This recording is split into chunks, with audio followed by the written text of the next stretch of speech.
Okay. Hello. Good morning, good afternoon, good evening, wherever you are. Another of the Tuesday painting streams with me. So happy to be doing that for you guys. And as you might have seen in the social media on Word channels, I'm doing the Marcus conversion. Thought it would be an interesting idea to just show this approach where I have a miniature combining some other word models. And this one has been built using the body of M3 Marcus and the arms and head of Bultungin from the Neverborn faction. So,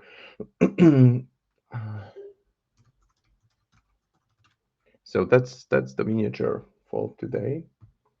Let me just fix something.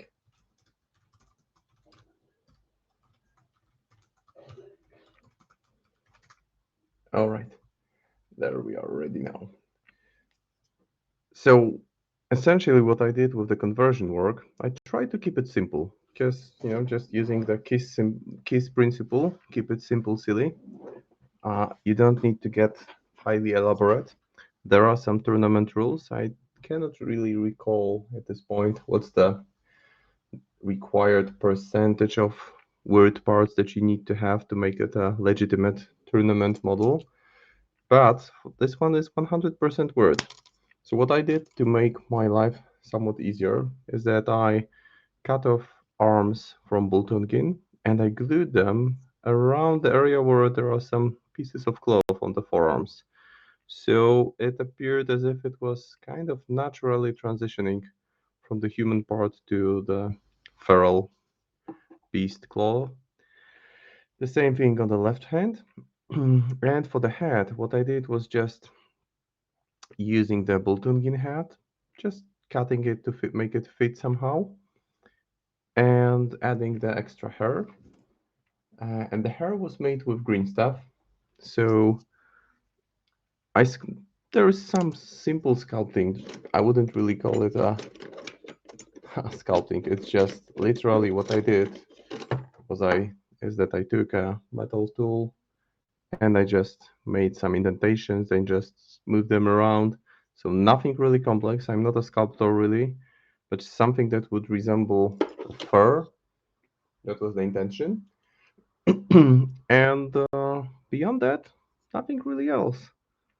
I think the Barcus, the new version comes on 40mm base. So actually the rocks that he's standing on, they fit very nicely. So this is a preview of how I keep my miniatures steady.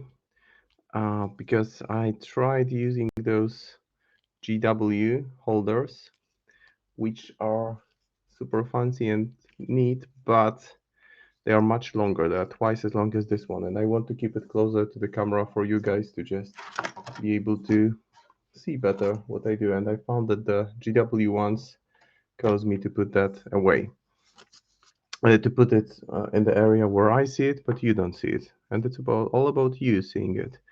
So that's the plan for tonight. I think I'm quite positive I should be able to finish this miniature. So if I finish earlier, before the end of the stream, I have some Boltangin assembled. So that's actually the one that I used for the conversion. So there is Marcus, the Barcus next to it. And I did I took a slightly different approach here um, in terms of base coating because I sprayed black from the bottom and then white from the top. And as you can see, the details are nicely highlighted just with those two simple steps. Just two different angles. Even the rock already looks pretty decent. So the idea is that I still will do an white overbrush, but there will be some contrast from the get-go. So I will be using my standard approach with using contrast paints and then adding shades and highlights, but I thought that I want some stronger contrast, since this is a beast, a feral looking guy. So yeah, that's Barkus. That's the name. I think Dag actually Guslada from the word streamers came up with this name, Marcus the Barkus. And just before I jump into painting this one, I wanted to share with you guys something that I've been working on over the past couple of days and nights. So this is my take on the Kurgan, and this features plenty of bits, but the majority comes from old Zoraida avatar box. So this is one version of Bad Juju, which I didn't really modify the Juju. I just added plenty of stuff around him to make it look like as if he was emerging from the earth. So there is a gremlin trapped in it. There is this additional tree, some mushrooms, some ancient looking face like, bark like thingy at the back. And there are also the moths or the insects. And there is the obligatory voodoo doll on its head. And it looks mean. And I think proper size 3 model. And for thank you. Thank you. It was as I said, majority is old word models. I just took some bits, and actually I had some issues choosing. I didn't know what to choose for Zoraida for the because she's all about moths in this edition. So in this version, so I asked the hobby because I don't know better experts than word experts, and people were quite creative with ideas, and those are actually bits from Warhammer 40k, some Nurgle model. Typhus, I believe is the name. So I will make a specific shout out on the forums somewhere to the guy who or the lady who actually recommended it to me, because I think it came out pretty well. The mobs and insects are in a swarm behind her. Yeah, Barkus is. I'm not even. I'm never going to call him differently. He will always be Barkus, never Marcus too. So this is essentially this old Avatar Zoraida model with because this Avatar version comes with 3 voodoo dolls, and 2 of them, one is hanging by the rope from the tree, one is already part of the base, one is on top of the head, and I thought I would choose the third one with the scissors here, some skull added, and my Zoraida 2 is ready. I meant to test her earlier today, but didn't really manage to do that because I needed to take my cat to the vet. So, family, including pets, is always more important than fun. But there is a tournament coming up on Saturday, and I have every intention of joining it. And the thing about blue tack is that it kind of hardens after a while. It's very soft, so I typically put it at least a day ahead so that it hardens slightly and becomes more stable, but it's going to be fine. So, to begin with, mm, as usual, as per my strategy, more my painting style that I've adapted for the streams, which is meant to be rather simple, but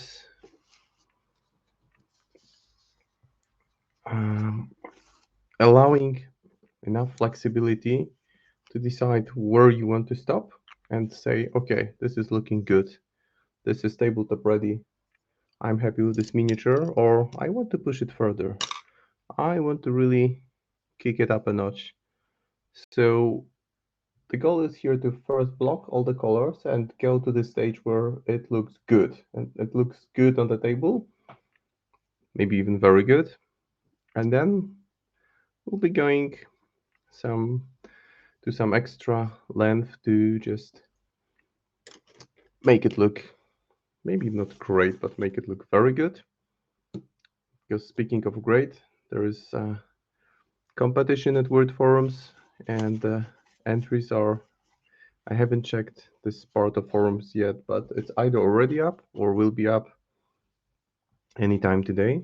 So make sure you visit the word forums and vote for your entries for the ones that you like the most. I will be doing a couple more shoutouts because there's been plenty of good content by the word community. And as you can see, if I just lightly brush over it, the detail becomes even more and more visible. And that approach in turn allows me to have maybe a bit more control to get already the very good or the really good effect much earlier. So that's all about getting satisfactory results without that much effort. Because I often hear people, wow, this mini looks so cool. I would never be able to do such a thing. And I would say, no, you would be able to. Anyone would be able to. It's just a matter of practice and how committed you are to painting it. And currently I'm not calling myself a great painter. I think I'm rather good painter, but there are still plenty of guys that are on painters that are on such a high level that I don't think I'll ever get there, which is fine because there is always it's always good to have some high aspirations and look at great people. Hey, McBluff.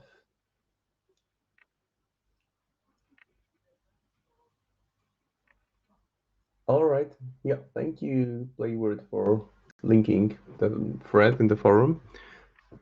That's a great starting point. Just go to the monthly painting thread.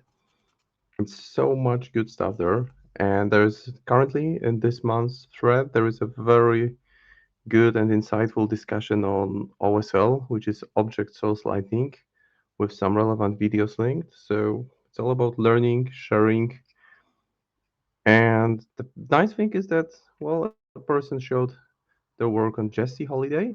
It was Geist, the owner of this thread, actually, the guy who runs it this month. And there was some feedback that, well, that's not really how OSL should be. And here's how you can improve. So here's my advice on how to tweak your approach to make it look better. And here are some relevant videos. And that's great, right? That's why we post pictures of our works online. And there's still this tiny little gap on the nose, which I want to get rid of because I don't like it. So let's get rid of it.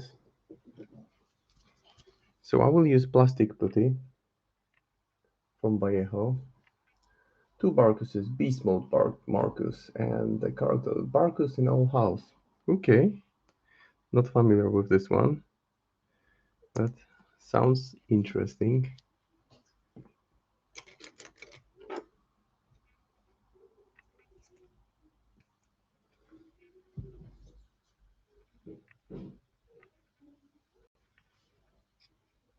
And the nose now.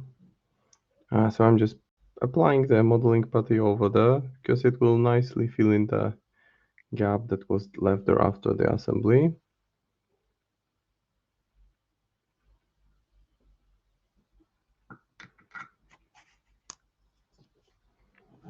Yeah, and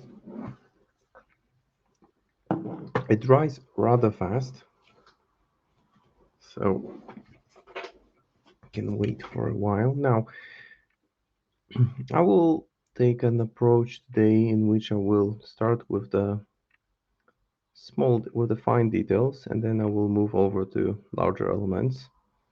So I will fill in the inside of his mouth first using Magus Purple, which is this nice rich color.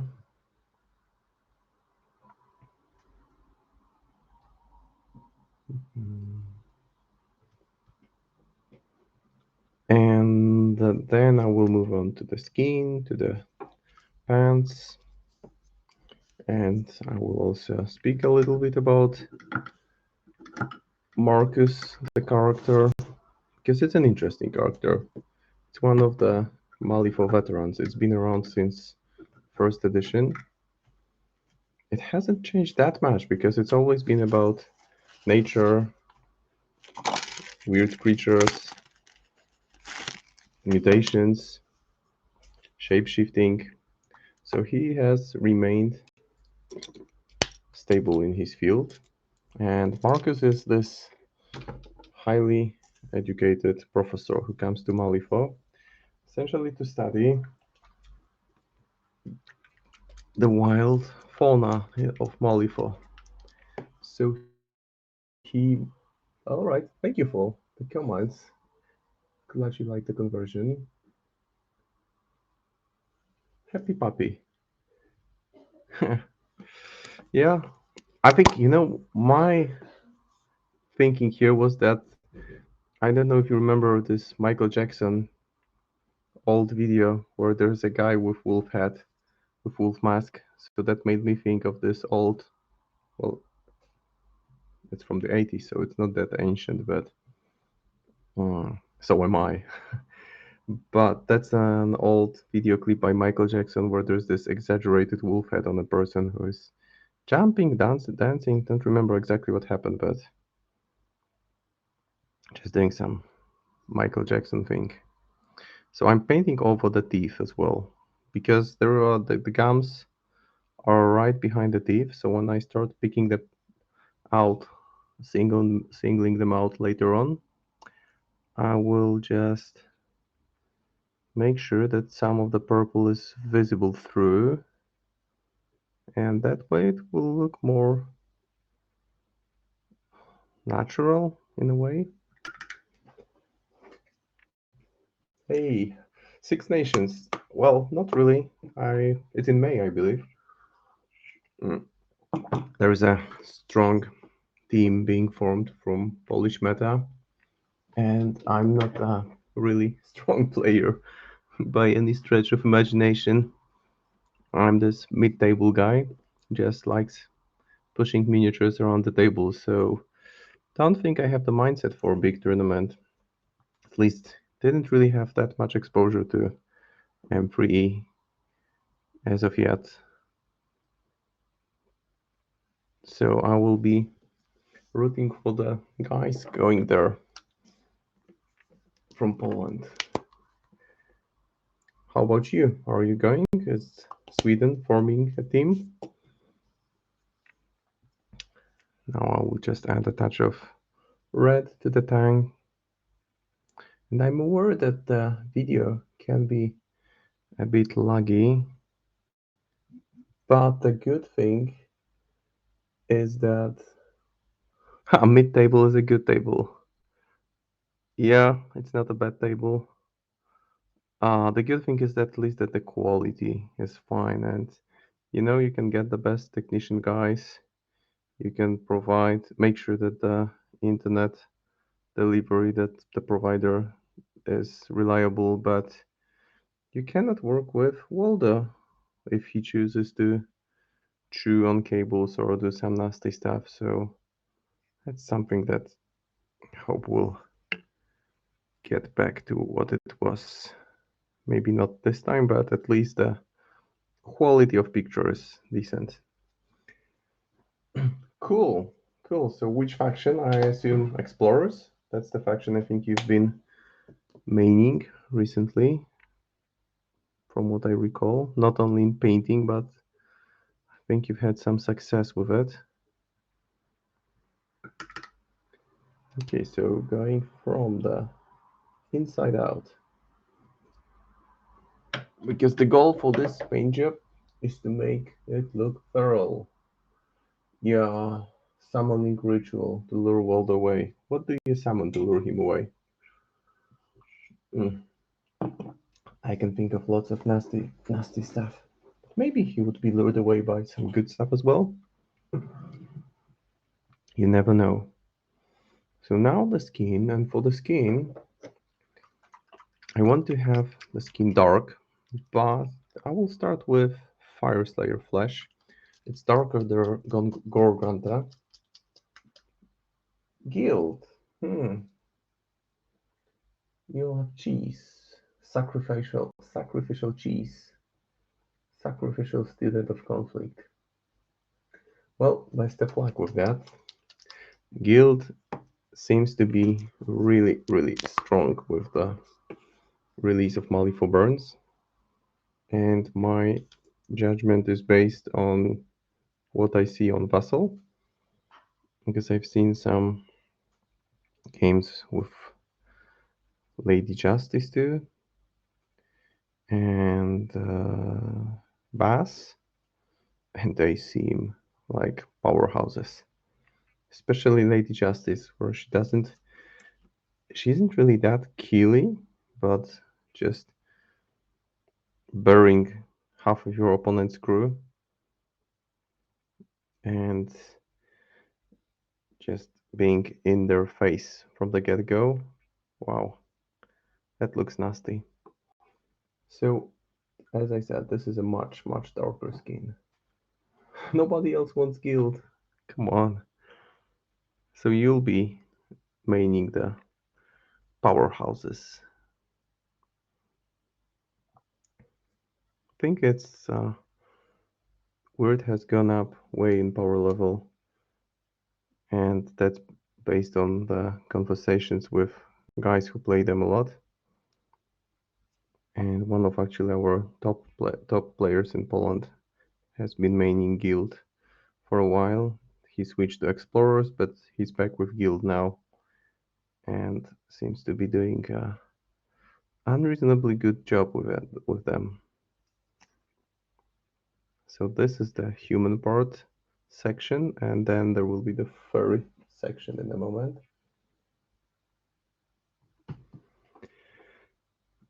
And there is even a crocodile head, which is so cool.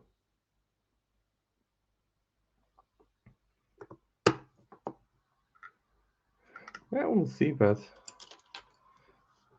I mean, I'm calling myself a mid-table player because, well, I got one once last year. I was third in a tournament, so maybe got a bit lucky. I would say I'm a decent player without enough really exposure and knowledge about other crews, so I tend to make stupid decisions sometimes, like when I faced Tony Ironsides. I saw her for the first time ever on the table, and I thought, yeah, well, what's a better way of knowing a new master than choosing Assassinate against a new master that you have never faced? So anyone who has played against Tony or as Tony knows that this is generally not a great idea. So I got my miniatures handed to me turn by turn in that game and lost it severely. And if I had known better, I would have just chosen different schemes and maybe would have been better off. But it wasn't meant to be. Okay, now I think I will do the third part. And also I play mainly Zoraida. And Zoraida is generally in good hands, competent hands, is a very, very strong master. But I would argue that the core strength of Zoraida lies in knowledge. I mean, you take for granted that you know your own crew. Now Gorgrantha for the flesh part, for the fur part, so that you know your crew. That's just goes without saying. I mean, you should know them when you put them on the table or have a rough understanding of how they work. But for Zoraida, you pose a serious threat if you know the crew of your opponent very well. So there is the struggle. A couple of weeks ago, I had a game against New Kirai. Yeah, Tony, the unkillable one. I mean, also my opponent had like two models that healed her up, so I almost brought her to. I brought her to below half even, but she was healed to full in no time. So I had a game against New Kirai, and I did reasonably well. I mean, I lost 6-4, but it was a kind of swingy game.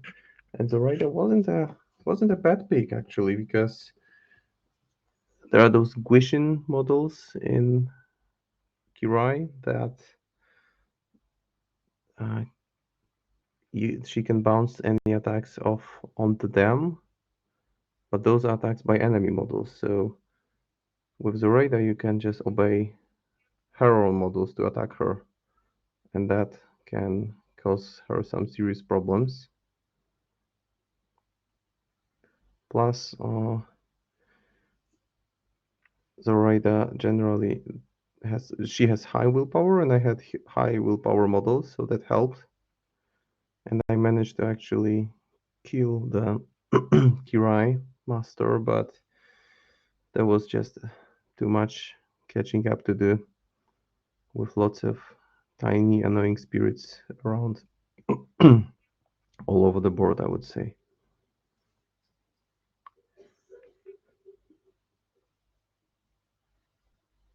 So yeah, that's my approach, that when I go to an organized tournament, I just take the master I feel comfortable with, or take Titania because she's not that complex. Oh yeah, my models look good dying. That's true. That's very true. And I think that if you don't know your opponent's master, then the best way to prepare for it is to just pick a crew which you feel super comfortable using, because then you can switch and adapt to different dynamics during the game. And Titania is quite good with that, because she's fairly straightforward, and she is super mobile. So she can scheme, she can remove scheme runners, she can do a lot. And as I mentioned earlier, the way that I base coated the miniature, where it's dark from the bottom and bright from the top, you will see it in the shift now that some shades are naturally created already. And I want to get to this point where all the colors are blocked, and then pause for a moment and just have this discussion of what the tabletop ready means, and what does good mean against what does very good mean.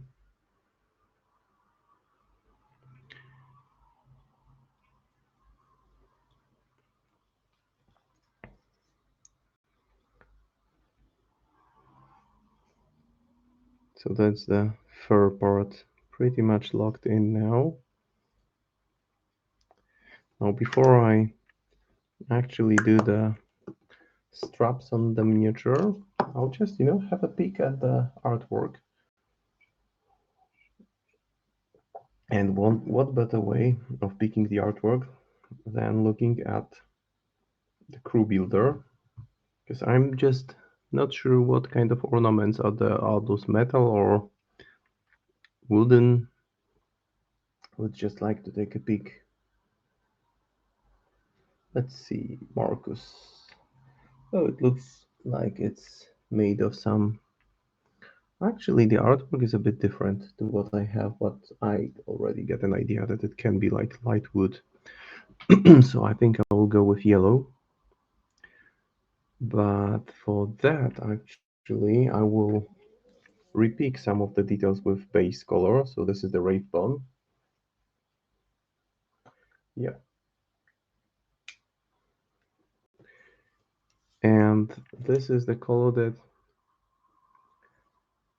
will bring back the base coat, because those elements I want to be quite bright, like those bandages here.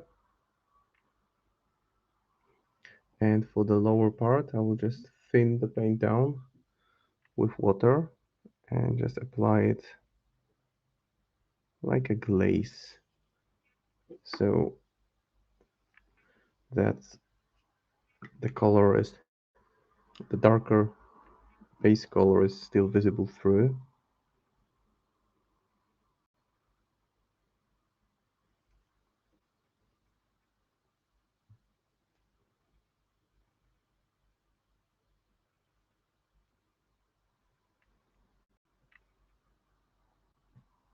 And the same on the right arm. But Six Nations, it's going to be fun, and I think that now with the Discord active, we'll have some live commentary, or at least in text version, coming through, which should be fun to follow. Maybe even some live. I mean, I don't know how live transmission of games would work because it's in a crowded place with plenty of sources for sound, so not sure if that's feasible. I mean, the players would need to have microphones attached, and even then it could be challenging. And now I will also repick those elements, the ornaments. This is like this leather strap, so I will use snakebite leather on it, which is this slightly yellowish brown.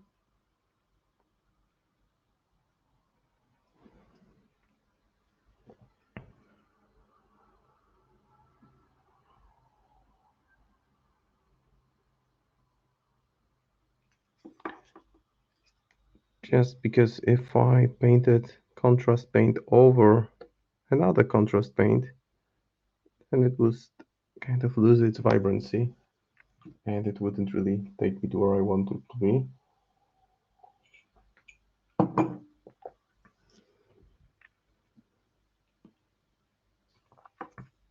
And now those fine details, and I will just pick them out one by one. Make sure there are no loose strands of of paint, well, of brush of hair sticking out. And if I do them one by one, then there is this darker background against them. So meaning that if I glaze over them with, I'm thinking yellow now, this darker shade will remain there and will keep it looking more three-dimensional, more interesting.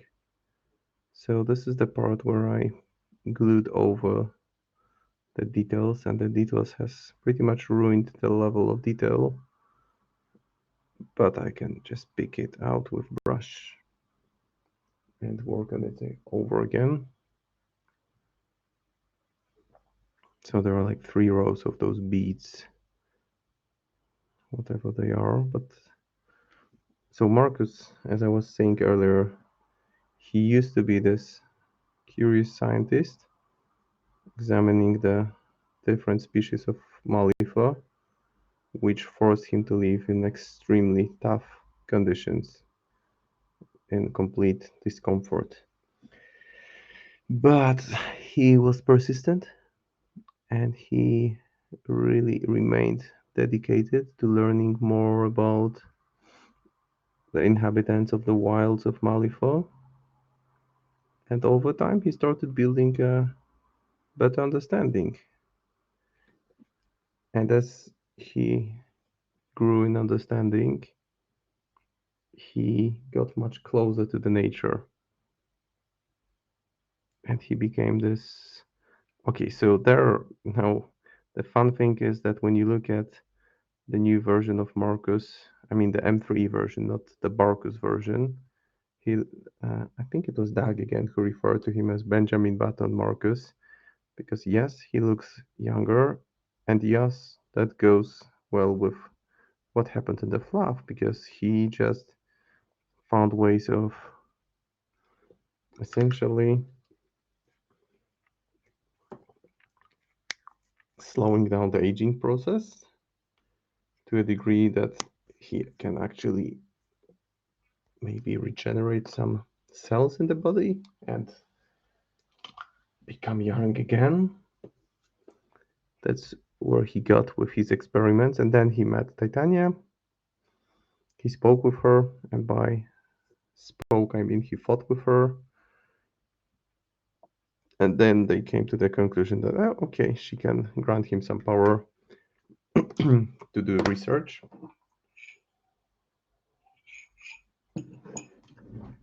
I don't know if there is, if it's been specified if she requested anything in return. But he has more, now that he's half Neverborn, half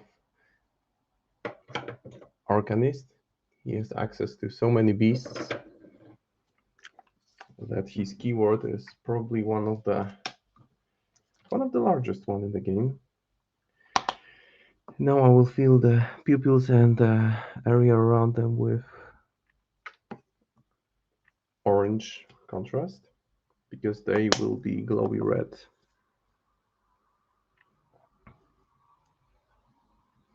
Later on, so I want to already keep them slightly brighter than the surrounding fur area.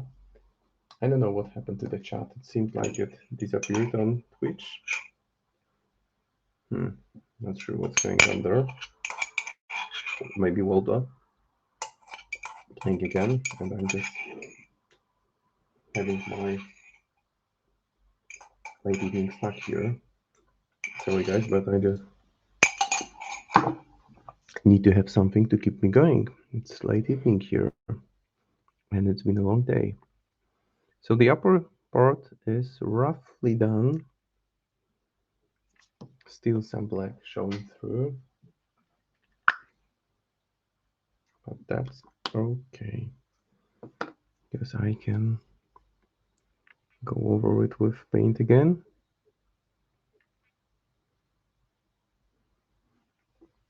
That's fine.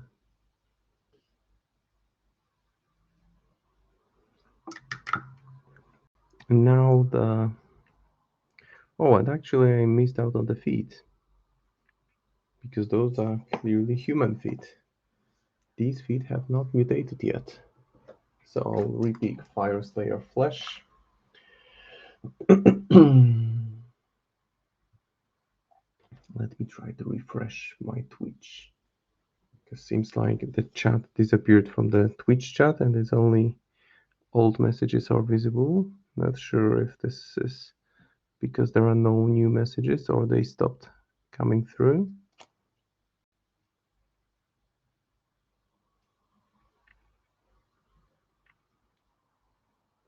So just carefully going over the feet with dark skin tone. Okay, yeah, looks like the chat room is functioning. Thank you for checking. So since the chat room is functioning and we already shared all the good reasons for joining the monthly painting discussion on Word forums, there are a couple other shoutouts I'd like to make. And the first one is to the Hidden Breach YouTube channel. Those are guys from Germany.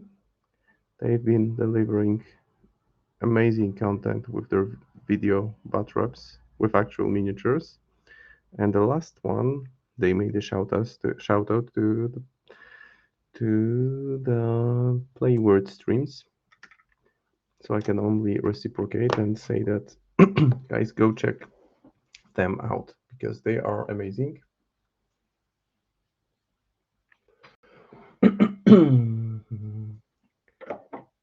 And their most recent bat rep features Zoraida against Yenza, which is a fascinating matchup. Two Malifaux grandmas battling it out, and some unorthodox use of both crews there. Highly recommended. Really good quality stuff. And also there are vassal battles. Seems like one of the guys, their mains, Yenza, And by maining Yenza, I mean Yenza and Calypso, of course, because Calypso is like this auto pick for any strategies which require movement, because he is unstoppable. He can get anywhere he wants. So there's a, and they also have for their battle reports, they have such good quality of tables. Yeah, thank you for sharing the link, Playword. That's amazing. Thank you, Kimberly. And their battle reports with miniatures, they feature some of the best looking terrain I've seen yet. So go check them out. And also the production value is there because they show all the flips.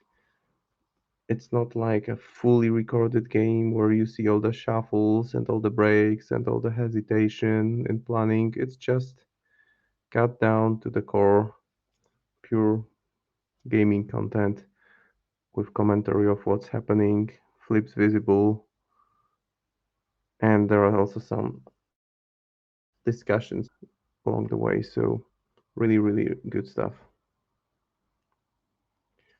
Now the loincloth, I'm just pushing it slightly further, but as you can see, I left some of the darker paint still visible in the recessed areas. Yeah, a babushka fight. Yeah, that's one way of putting that. Very true. So, yeah, I'm not going to reveal how it ended up, but I can just say that it was close, very close. And there were some swingy moments, as there should be in a game of Malifaux. But it was really well recorded. So now there's this kind of satchel, and I also want it to be slightly different, so I'm pushing it to the Wraith Bone, which is the base color.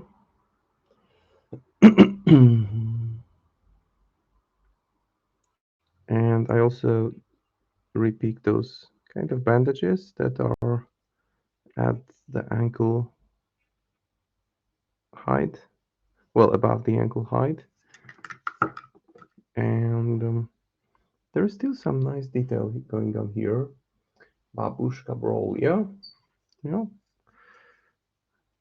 really, really good content.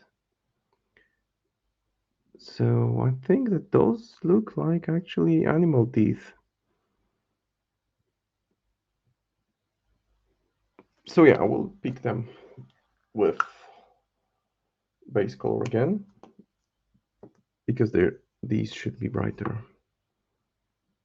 I'm not really watering down the paint because I just want a solid base coat. I may go over it slightly because the pants will be purple, because this will be a Neverborn Marcus the Barcus.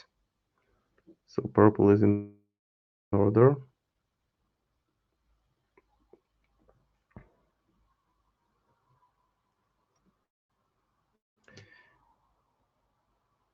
And as for his story further on, he had an altercation with Explorer Society, Lord Cooper, because Miranda was haunted by Cooper and his crew, and they just became, well, hunter and hunted. But with Marcus, it can quickly move from one role to another. So he's been battling it out with Cooper a little bit. And I think that his Malifaux burns. Oh, do I have a favorite master for the playword? For Kimberly, what was the favorite master? The can't remember it off the top of my head. Hmm.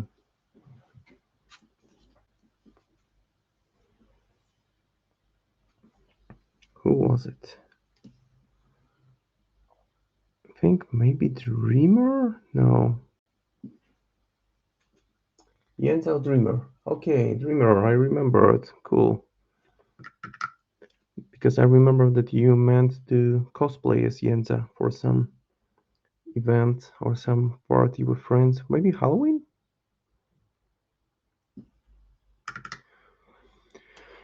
Now, before going over the pants with dark purple, I will pick out the details which I want to remain brighter. So I will go first with Skeleton Horde.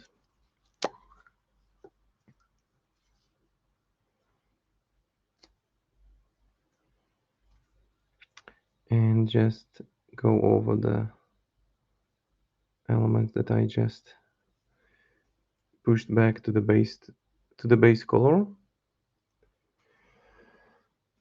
Plant Halloween costume, yeah, that that would have been epic. It's still something that you can do,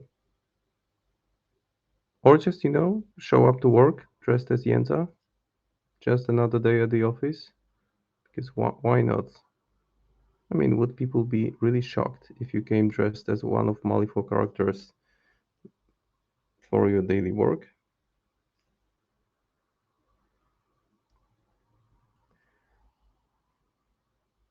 Okay, so those are the bone-like elements.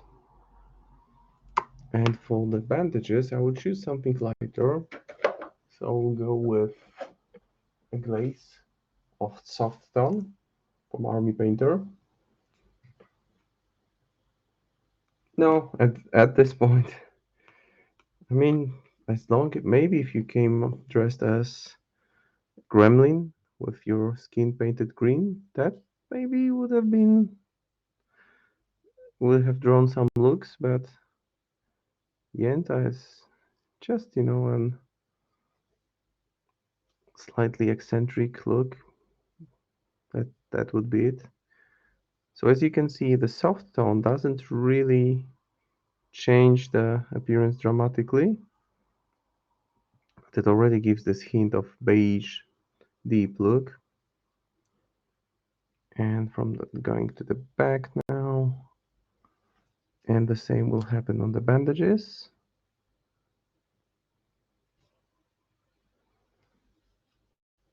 And the other bandage.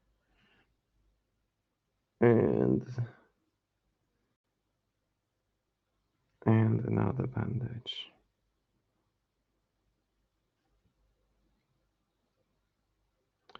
And those on the legs now.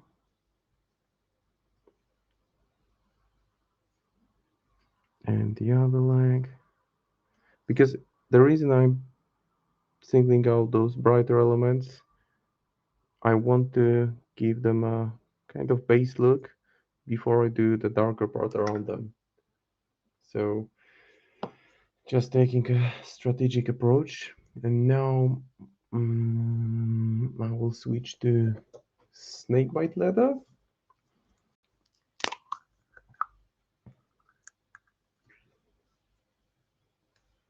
Just notice the white spot here. So snakebite leather, this strap here will be given a snakebite leather wash. It's a very nice color because it's like this leather brown but bright leather. So perfect for straps, rucksacks, satchels like the one he has here.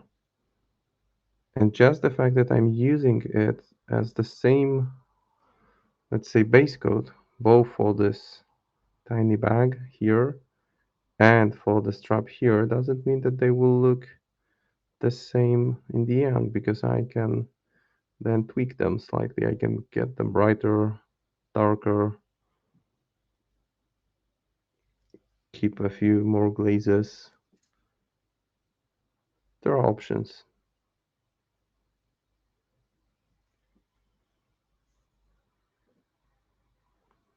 So there is the bag, and as you can see, it has this nice, I would say, realistic look of this worn leather. Now for those ornaments. Sure, no problem, McBuff. I mean, you can always check it out later on YouTube if you miss out part that you want to look back at. But no need to apologize, just happy that you're here. I noticed that you tend to be around for the streams, which is great.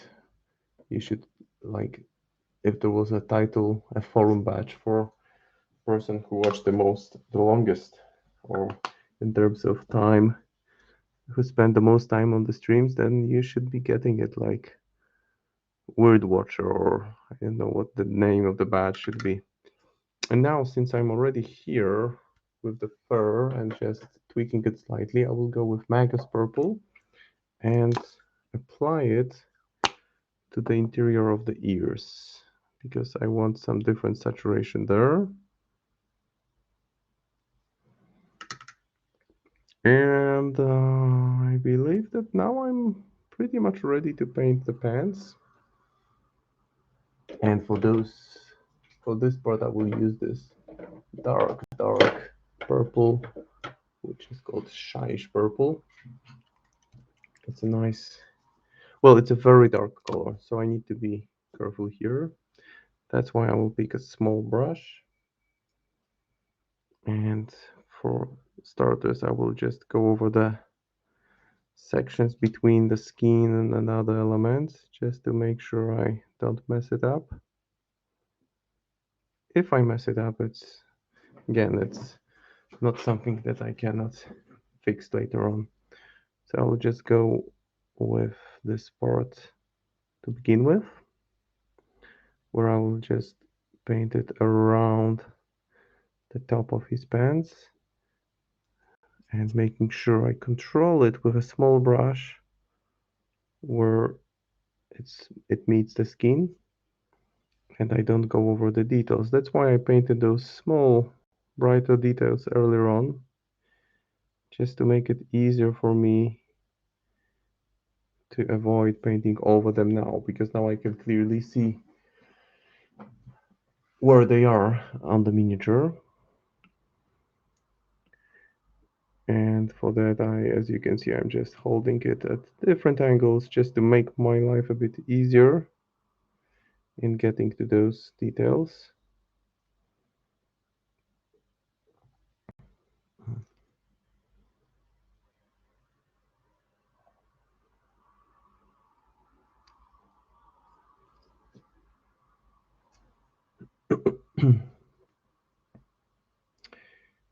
And now it's a bit of an awkward angle, but you do what you get to do. That's how I added those additional animal claws. And now I need to find a way to paint around it. Yep, that will do it. And now, since I have the smaller brush, I will just make sure I paint the area around the details, because then I can switch to a larger brush. Because I won't need that much of a control over the flow of the paint on the miniature. I'm just picking out the kind of framing the details.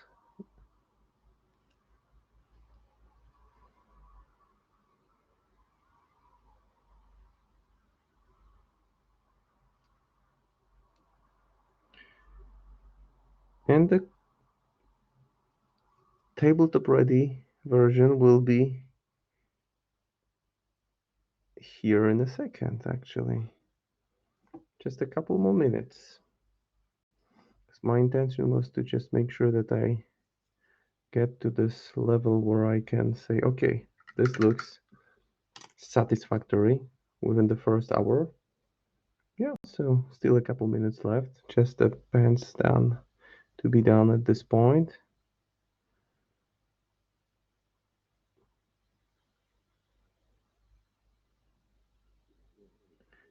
And the front, those are some nice folds on them. So quite really good detail on this miniature. I like it a lot. And the reason now I left this darker part, you will see once it dries, there will be this kind of natural transition of going from this super dark part to this slightly brighter part, which were just created with base coating spray. So black, and I use Wraithbone, but I reckon any kind of white would do. I just like Wraithbone because it has this slightly brownish yellowish look.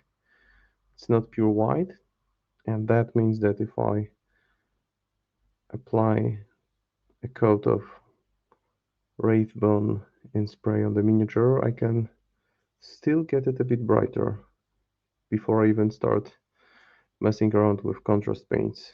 And that way it just gives me a bit more of control over the process, I would say. Sounds like a painting control freak. Oh yeah, all hail the Watcher. Yeah, all hail the Watcher. The Watcher. I don't get the reference really here, but for me, when I think of Watcher, I think of an old video game called Myth the Fallen Lords, and Watcher was one of the Fallen Lords there. And this is probably my favorite video game ever. Such an amazing game. It was made by Bungie, so the Halo guys in the 90s. And basically it was in the fantasy realm where there were those evil fallen lords and they swept over mankind, and the remaining forces were just trying to assemble and put up a fight, so you were always outnumbered and you needed to use skills of single models to overcome the odds. The game had phenomenal physics, like there were dwarves who were throwing Molotov cocktails, and if you threw a Molotov cocktail, so this is this bottle that explodes upon impact. If you throw it into water, it would do nothing. So in terms of games created in the 90s, that was huge. That was mind-blowing then. And it had great atmosphere, amazing music, and really good presentation. Used to play Word. That's cool. I never played the multiplayer in any sorts, but I played the heck out of all of the Myth first and second. I also played the third version, which is made by a different team, and it showed. But the voice acting, wow, you don't get such good voice acting these days. And the units that you operated on, they were so memorable and full of characters, like berserkers with this kind of, I think, Irish or Scottish accent. The redheads, yeah, really, really epic stuff. Brings back good fond memories. The kind of game that really caused you to pause and think. So now I'm getting to this point where I will stop and reflect for a second. But Myth is, until now, I consider it the best game I've ever played, I think. Myth 1, Myth 2 built on success of Myth 1, developed a lot of concepts, which were also good, but Myth 1 remains the legend. So guys, let's have a look here, because this is something that I reached after 1 hour of painting, and I would argue that it already looks really good.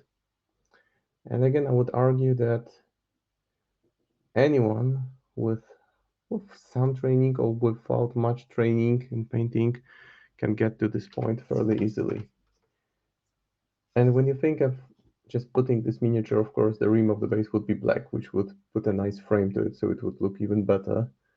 So if you sell that miniature in a game, let's just ignore that conversion here. Or maybe, one thing that I can add just to enhance it slightly. So I may need to go half a minute over 1 hour, but still I spent couple of minutes talking about the concept, so I think it's still fair game that I call it painted in less than an hour.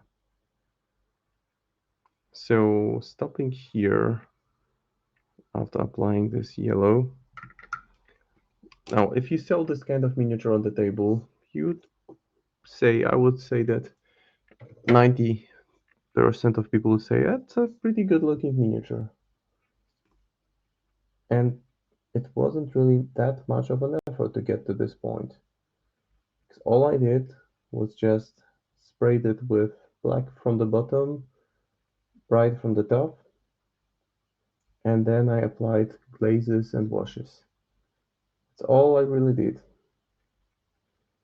Just choosing different colors. You don't necessarily need contrast paints for that. You can use any type of paint. But contrast just speed things up. And that's I think that to my mind this is a fine looking tabletop ready model. You can of course tweak it a lot, and I will tweak it a lot over the next 2 hours. But even at this point it's looking pretty good. Maybe I will actually, because I thought that there is this element of animal tooth or whatever that is. I will just repick it with purple. But my point is that this is the point in time where you just decide how much further do you want to commit to making this miniature look better.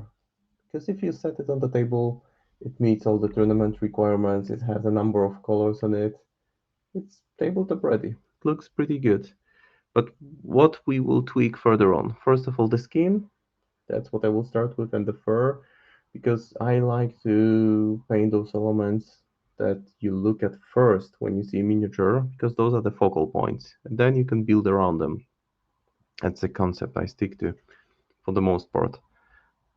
Then I will go over those bright details, I think, and also while painting the skin, I will repick those bandages. And then I was pretty smart here that I chose to glue to attach those animal claws and animal actually hands to the bandages. But now I will also focus on making sure that this transition is visible on the skin so that it's either reddish or that there is something going on here, not just transition, because otherwise they would look like they were stapled on. And it's not Mock Morning, it's Marcus. Marcus mutates. He doesn't attach limbs, he mutates limbs. And while talking, I also noticed that there is this leather strap here. I thought at first it's a mold line, but it's a leather strap. And then it's just a matter of pushing other details in, like this green on this alligator head, and the pants, and the rock. So lots of things that can be tweaked, and we'll see how much further I can tweak them within the next hour. But let me at this point just take a literally 20-second break. I just need to get my thermos with warm water for my yerba because it's empty. So I'll be back with you guys in just 30 seconds.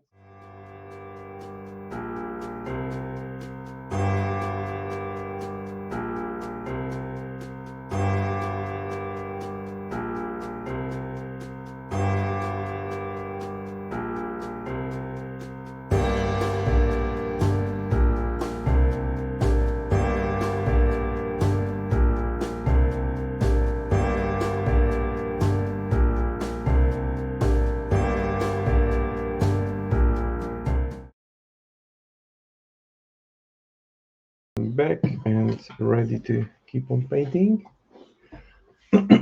Wake up, Waldo. No time to rest now. Or maybe keep on sleeping. So while I refill my yerba,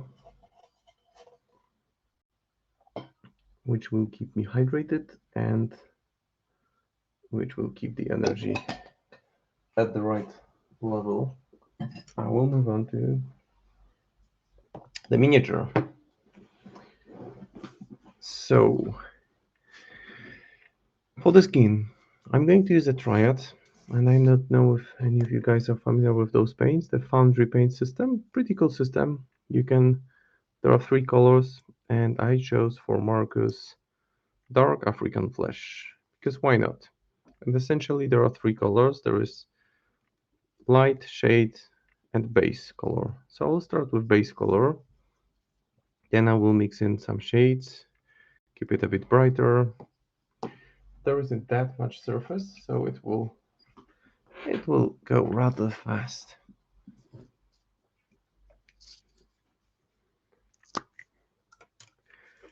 But coming back to what I was saying, that this is the point where you should feel already quite comfortable with what has been painted on the miniature, because no one will laugh at you. No one will say it's a bad looking miniature, and if they say so, then just flip a red joker at them and laugh and go away,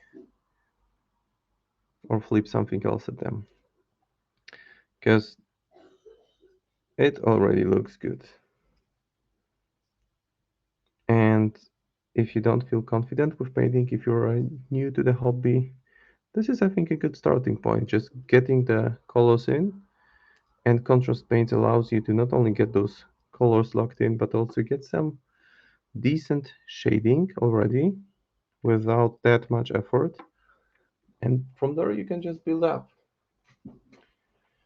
and decide how much further you want to go. And I'm not going heavy here. I'm using a light coat because this paint doesn't have very strong pigment, which I am fine with because thanks to that I have plenty of control over the process.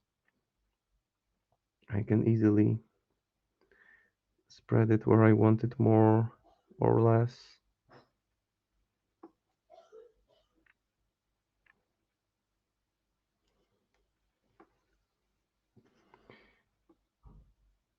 And there is some nice detailing on this miniature. The muscles are really, really well defined.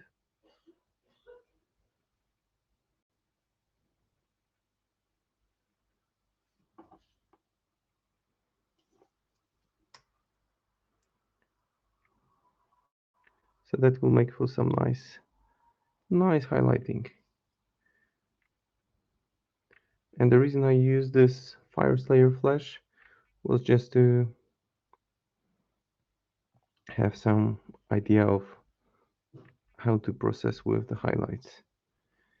Now, talking about highlights, I want to give a couple more shoutouts to some of the amazing word content creators. And the first one is actually to the podcast, which is not that huge. It's a fairly small podcast. There are essentially two guys from the US West Coast. And these guys call themselves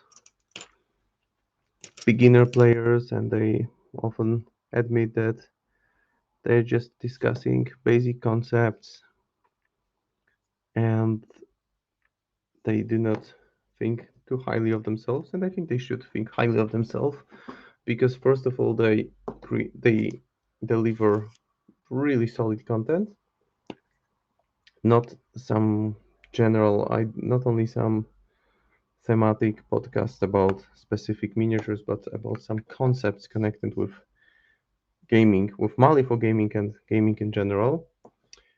Now I'm mixing in shade with that. And these guys, yeah, that's the Other Coast podcast. Thank you. And I'm impressed with how systematic they've been. That's something that really goes a long way when you have a podcast and you want to be systematic about it. Because we take it for granted that people just have a podcast and post content, right? That's what they do. But it takes a lot of effort to do it day in day out or week in week out, where however the frequency is. But I just want to give these guys a shout out and appreciate really really good work that they're doing. Their last episode is about Lynch and 3 Lynch. not the titled version, the let's say the core version, and they have a very good discussion. I've never faced Lynch in game, but if I get to face him, I will know more or less what to expect, and that's a huge benefit already, because I will know who really runs the show in this crew. What are the functions? Which miniature? Which model is the scheme runner? Which is the beater?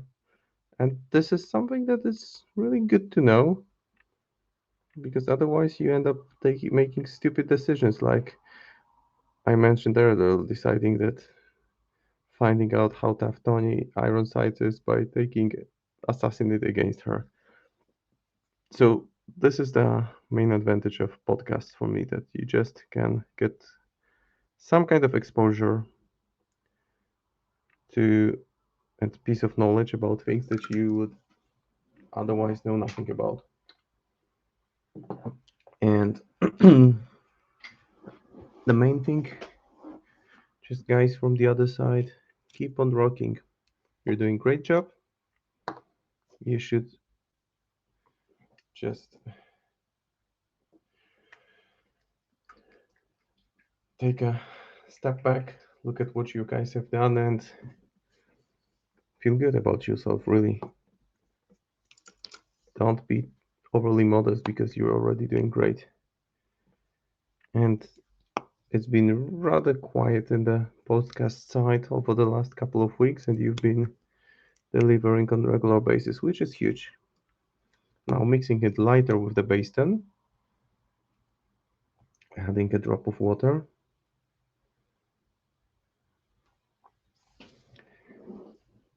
And when I've been listening to podcasts while cooking, because that's something that I like to do. And by cooking, I mean nothing elaborate like cooking, preparing pancakes for the family or baking some cakes, which causes me to stay in the kitchen for a couple of hours at times, like an hour or two, or sometimes 2.5.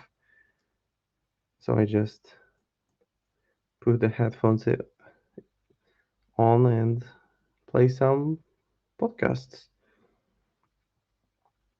And the other side has been out there to provide me some good background. Now, the other podcast that I wanted to, because there Doug was talking a lot about it. The Doug Cuslado, another weird streamer, has been talking a lot about it during his stream about the recent big event, the Las Vegas Open. And of course, it resonated in the podcast universe. People have been talking about it. And two podcasts that I want to mention here are, podcasts and books while cooking are great. That and showing is get my heavy reading done. Yeah, that's true. That's very true. You get combining two things which are enjoyable. So the other two podcasts that I listened to and I wanted to give a shout out to were Rage Quitwire and Schemas and Stones, and those are well established podcasts with tons of content. And there are longer episodes where guys just go over their experiences from big tournament, briefly talking about the opponents they faced, make some comments about why clocks should or should not be used in Malifaux, and share their insights. And I think there's also plenty to be learned from just having some key observations, like what caused my defeat, or why did I win, or what was the turning point of the game, or when did I decide to flip the table and just say, well, I don't want this game anymore. So good stuff there. Make sure to check these guys out. Great for also painting. When I commute to work, I typically sleep on a train because I take a train. But then when I walk to the train, and I walk from the train to the office, it takes me about altogether like 40-45 minutes of walking. Then it's perfect. So now I have added a bit of light gray, and I will just push the muscle details, lock them in. So plenty. I mean, there are of course other podcasts, and I may not even be aware of all of them. Plenty of content on YouTube where you get those puzzle games. But those are the podcasts that I've listened to. And I thought I would just, during my streams, I will just share with you guys what's happening in the podcast, Malifaux podcast world, and why those are worth checking out. And I think that the Schemes and Stones and Rage Quit Wire, they've been around for a long time. And those guys have played hundreds of games probably. So then they know their fall. They know their Malifaux, and they have some high level observations. They share a lot of them. And again, good learning opportunity. And also they have some content on YouTube. So both of them, there are either Vassal games, or I think Rage Quit Wire has those unpack videos where they show their first, for example, how to activate Brewmaster 2, or how to just play the first turn of a given master. So that's the skin after some additional treatment. As you can see, it looks much deeper, and the color is called Dark African Flesh. So yeah, it is dark flesh color, and I'm quite happy with it at this point. And I can move on to the flesh, not to the flesh, but to the fur. And moving to the fur, I will take a different brush.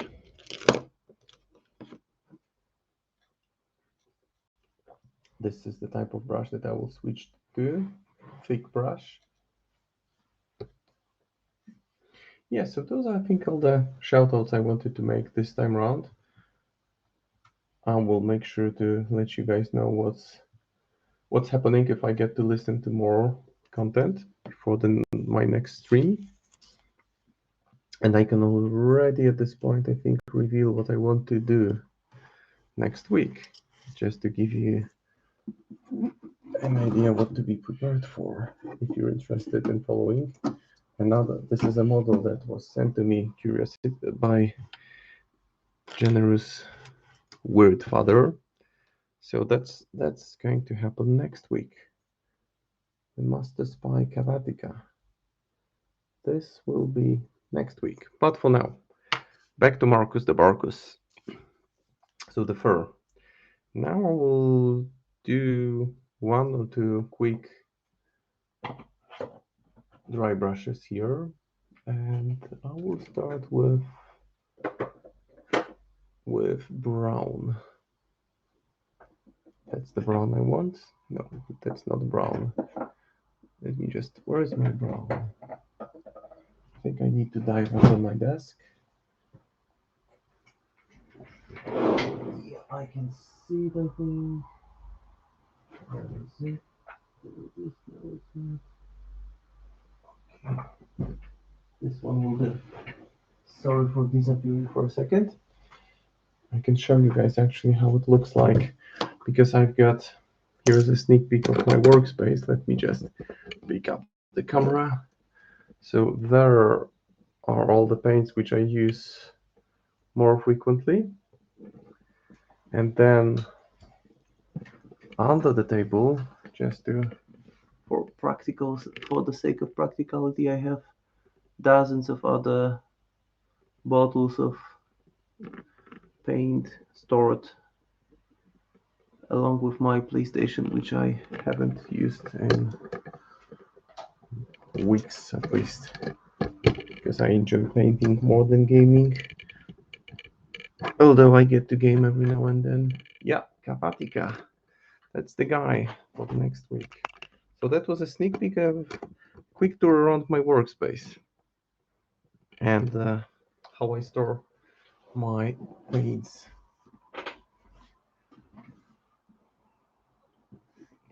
But speaking of PlayStation, I think that will. I mentioned that I do not play a lot. I hardly ever play. Wow, it was right in front of me. That's the brown that I was looking for. Mournfang brown. Uh, because what next week? The big game that I've been waiting for years to come out is being released, and the game is called Elden Ring. And I'm a big fan of Dark Souls types of games. I've played all of them. I've completed all of them from Demon Souls to Sekiro through Bloodborne, and of course the free Dark Souls with all the add-ons, with all the additional content, and Elden Ring looks like a super exciting title which will take hours to complete. But I will still prioritize painting over it. I mean, gaming is fun, but painting is more fun. And I just paused for a second because I thought, damn, I forgot about his feet again. Marcus, the one with whose feet are not highlighted properly. Shame on me. I will get to the feet in a second. But for now, I just want to give another dry brush to the fur. There's plenty of coughing at home currently because my younger daughter and my wife are down with COVID, and they've been coughing like crazy in recent days. Nothing else really wrong apart from runny nose and coughing like crazy.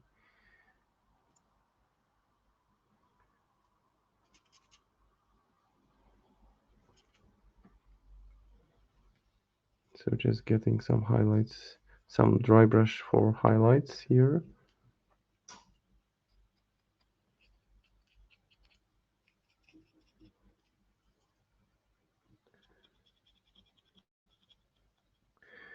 And what I will do to make sure that this transition to the furry part is somewhat indicated on the skin, I will just use watered down brown,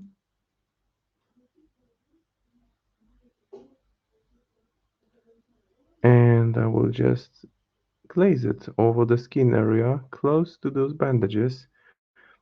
And I highlighted it because now this glaze will be applied over the highlights, and it will make the transition smoother. So now we're getting to this slightly higher level of painting, and it's not like super advanced, it's just a bit more advanced, just indicating that the transition doesn't happen only around the fur area, only within the fur area, but somewhat around it, just to indicate that it's a bit more than just skin and fur, that those are elements that transfer from one to another.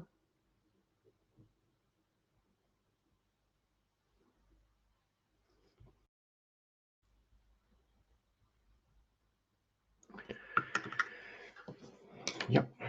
And now back to the feet because I didn't paint them. So I need to go over them again with the shade, and then I will need to highlight them.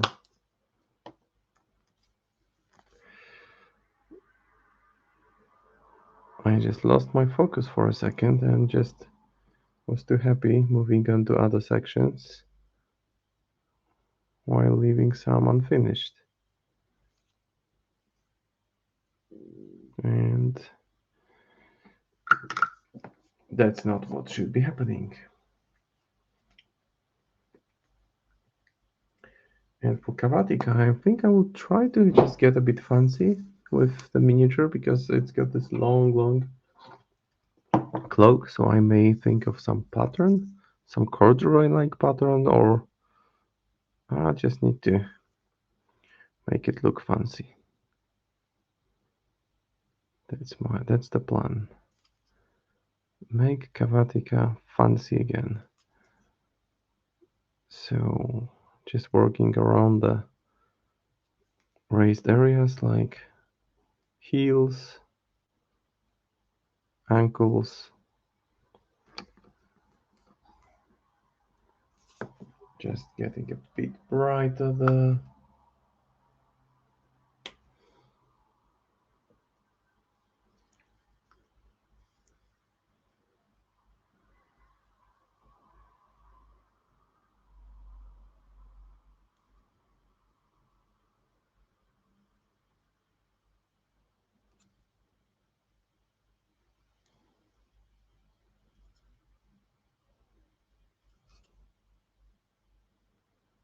Yeah. Now I think I will just play a bit more with this notion of fur being somewhat visible on the skin by just adding a few uneven, painting a few uneven lines across the surface of the muscle, just to indicate that there is a trace of fur there. And this may not be perfectly clear visible in this video, which I'm aware of, but not much I can do. And now this is the part where I can start saturating because I've put the base color, apply the wash. Now it's the saturation time. So I want this head to be the focal point. That's why I will go immediately to this bright red. So now what we're doing essentially, as I mentioned, we are tweaking an already good looking model into something even better. So adding some vibrancy with just some spots of interest, of visual interest, and some hint of red on the fur.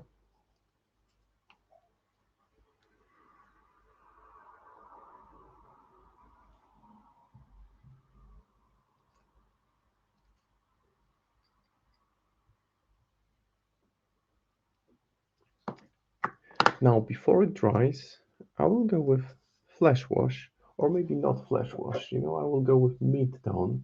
Because meat tone is this nice shade of brown, which is somewhat reddish. It has a hint of red, so I'm not even cleaning my brush. It still has some red in it. And I'm just now moving to those recessed areas and kind of navigating the shades towards them.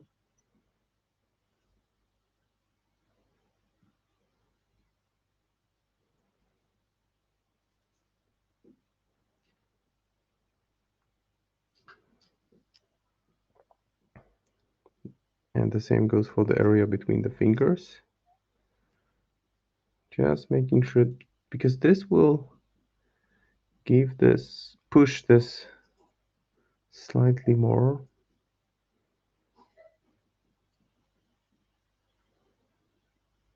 Oh, poor kid, she's coughing so bad. She's feeling fine, but the cough is just nasty.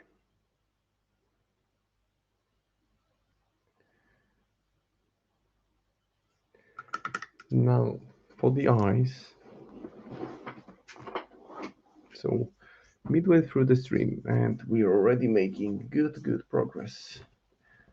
Just need some. Now, looking at it further on, I think the nails and the teeth are next in line. Although maybe a bit more touch of red, of blood angel's red to the tongue.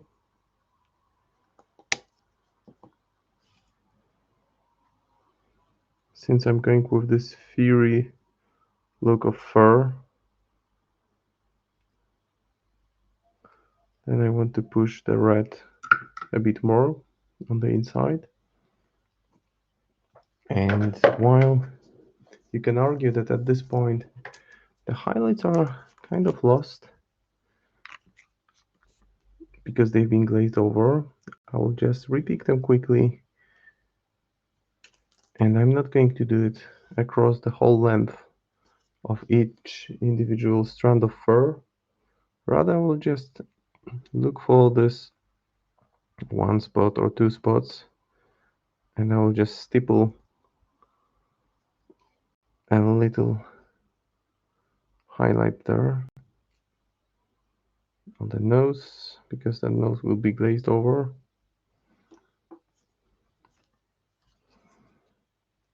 And the back side as well. Just adding a few dots here and there just to make sure it looks more three-dimensional. And I would suggest looking at just pictures of furry animals, or just looking at your pet if you have a dog, how the fur looks like on the dog. What do you see first when light hits it, when you see your puppy in the sunlight? And also, this helps clearly identify where the fur section ends and the skin begins, because those are both rather dark. And this is something that adding this kind of white dotty finish for extreme highlights is something that Elinor from the Word Painters is really, really good at. This is, I think, one of the trademarks of her paint style. And this really helps create this overall perception that the model is more than less three-dimensional. Okay. And also, I think that this Marcus, just to keep him even more feral, he will be getting some blood on his hands, which will come a bit later on.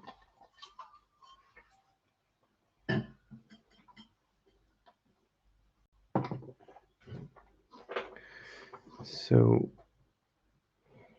now the teeth, or actually, yeah, the teeth. For the teeth, I'm choosing grimy gray. You don't need to go with white on teeth straight on, right off the bat. I would just say go for the mid-tone, even if it's just tiny teeth that you're working on, because there can still be highlights, even on very small surface. So for now, I'll just pick them out one by one.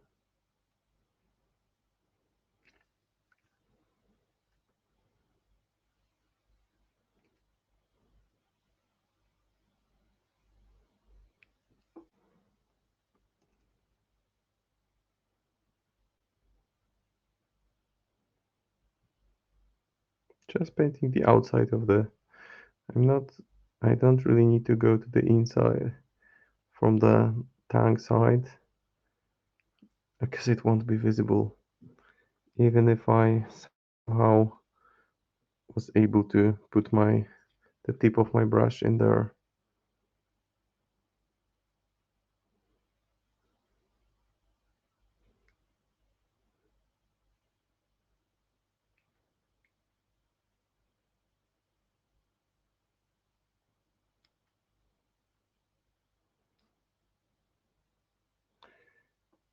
Yeah, but that's already a happy animal face. And now I will also use the same gray color to fill the inside of the ears, because those I want them, and I will thin it down considerably.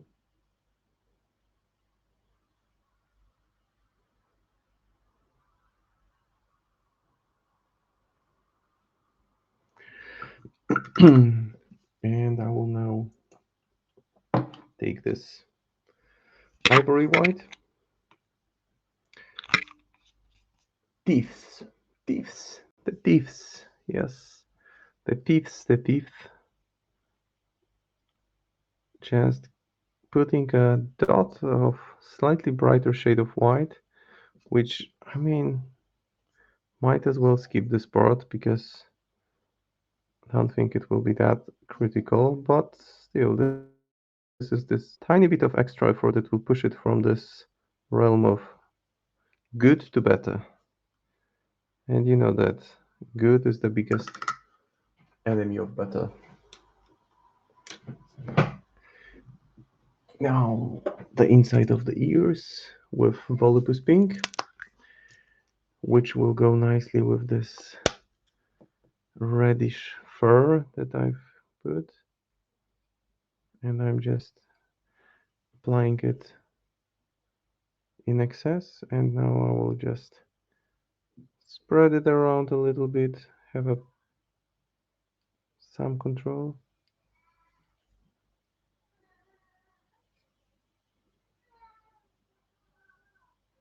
Yep, that's it.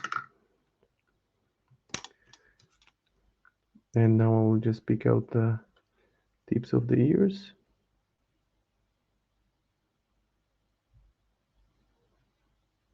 Just to make sure that they remain visible. Doing some kind of, let's say, frame here. If you've watched any of my painting streams before, you know that I'm a big fan of this notion of framing different elements. At least that's how I refer to it. So there is this frame for the ears, and now touch of Magus purple to the nose.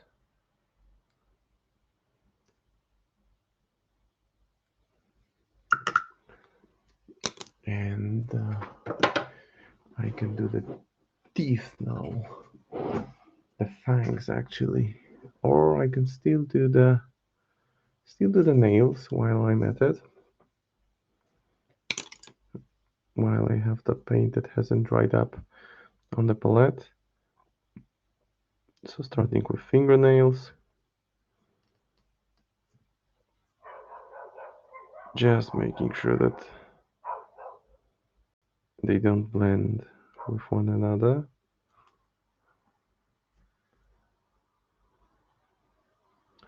For a guy living in wilderness, he's got surprisingly nice and well-kept fingernails. Maybe, he's there are still traces of humanity in him, I guess, because he is this more of a feral guy than the scientist he used to be before coming to the Malifaux from Earth side.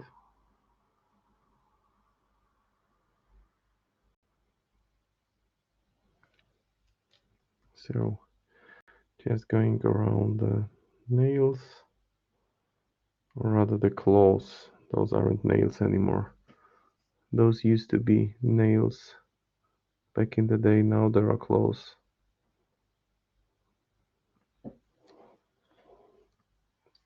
And the nice thing is that you can just literally put contrast paint over them at this point and just pick out the tip of them later on, and it will look really good anyway.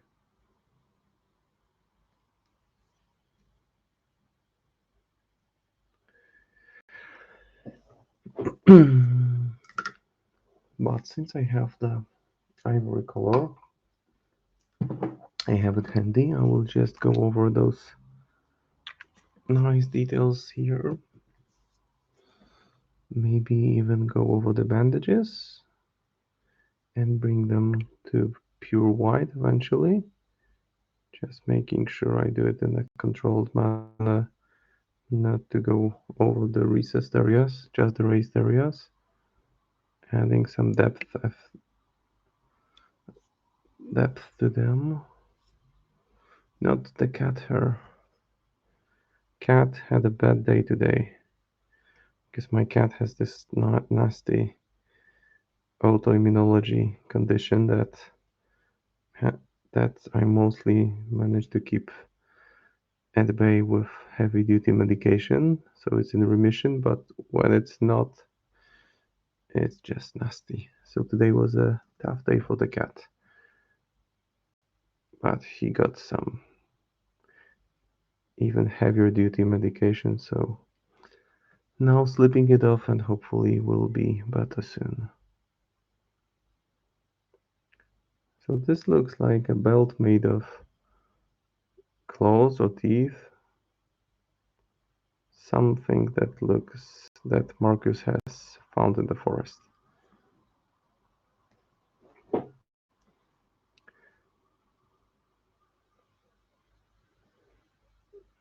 I played against Marcus, the original Marcus, in the Neverborn, several months ago, like more than half a year ago. So what I remember was that turn one Marcus was tanking the back and handing out upgrades, and then his miniatures, the beasts in his crew were flying. They had camouflage, so they couldn't be targeted from more than 6 inches away, and they were just super beasts all over the board. And he was kind of, after handing out all the upgrades, he was just moving across the board to take out scheme runners or put scheme markers, do other stuff. So my understanding is that this Marcus the Marcus is more of a hands-on heavy beater. So he can leap, he can hit quite big time. He's on 40mm base, which also helps, because that means that he's a bit faster. He can lock more models in combat, and he can still put out the upgrades. And judging by how frequently he's used with Vassal, I just saw some statistics that he's one of the more frequently used masters, and his win percentage ratio is quite high.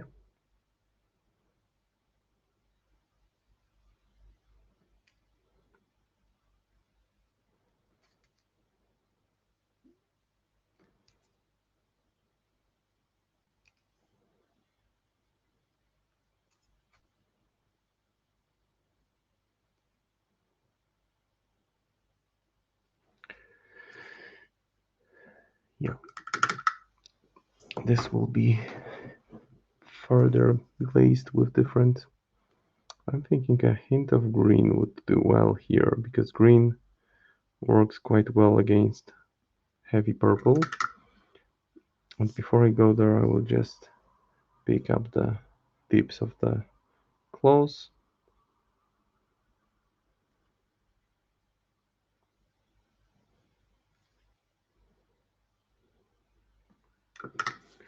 And now for the teeth. The teeth. I am thieves. That's probably some reference that I'm not getting. Sounds like some kind of horror movie reference or something that probably I should be aware of, but I'm not. So you guys can enlighten me. What you're up to in the chat. Maybe I know and I don't remember. So now I'm using light glaze of Nasdaq yellow, not too much, because those teeth are definitely not healthy teeth. Oh, you're just being weird. I mean, why not? Why not? Why wouldn't you be? It's a weird chat. on the word stream, so it could be weird. Although the word itself, like the name of the company, it doesn't have anything to do with being weird. As far as I remember from my studies, it's this Anglo-Saxon concept of fate, cruel fate mostly, because old Anglo-Saxon poetry was all about dying and being lonely, essentially.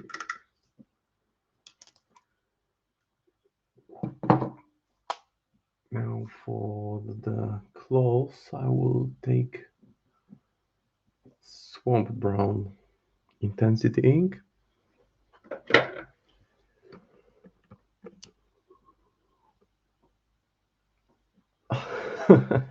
Yeah, yeah.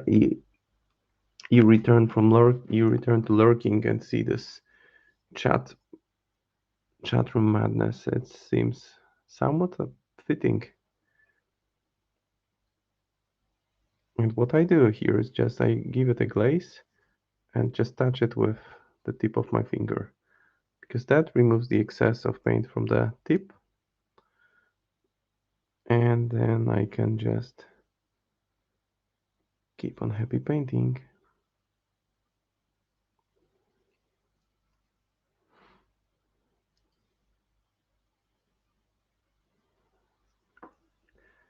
Maybe some more here as well, just to boost the bony look of this belt.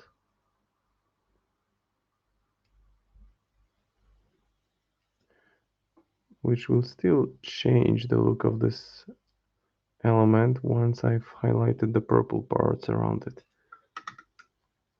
Weird sisters from the sky. Yeah. Foretellers of fate. Yeah. And of course the ill fate, right? Bad things. That's why bad things happen. Such a good phrase to go with it.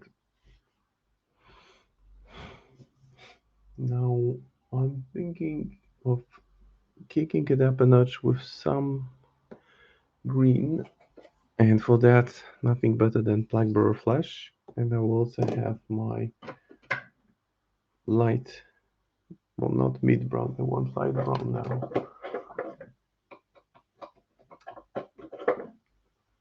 Yeah, I have soft tone and Blackburrow Flash. So light brown glaze and light green contrast.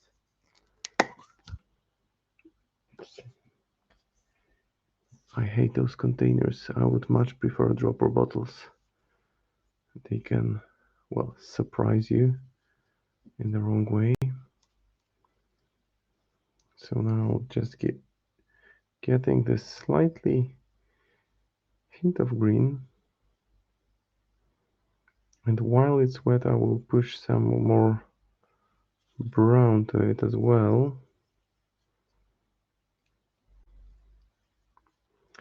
Just do the same on the legs and arms, just to have some coherence. I guess that's the point. That the bandages on arms would be dirty in the same way that they are on the legs, and the same way that the loincloth is. And now I'll just absorb a bit of brown onto the brush, and I will just push it a bit more stronger into the recessed areas.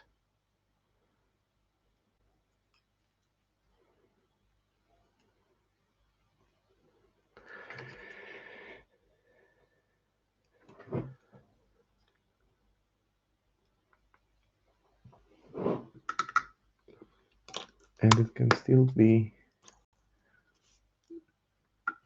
highlighted up while the paint hasn't dried completely. I'll just push the edges and the top here.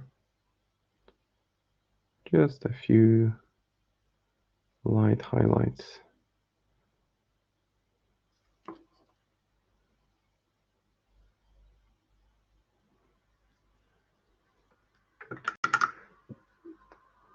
So that miniature is looking more and more three-dimensional now. The lighting isn't helping it really because it's a bit too strong, and the paint. I think that also the glazes, they have this tendency to make the miniature look shiny, which goes away after I apply a matte varnish. But it doesn't help now. Why not the eyes? So, standard Viruk treatment of eyes, of beasts. That is being proactively lazy in that I don't want to paint the pupils, I just want the angry looking flaming eyes. No need for pupils if you can have this red glowy eyes, right?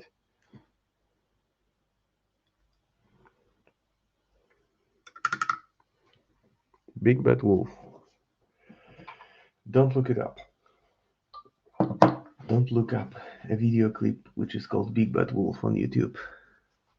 It's recorded by the same band that recorded this Barbara Streisand band, by Barbara Streisand song. You've heard it. I'm sure you've all heard it. Because Big Bad Wolf is just a weird, weird song.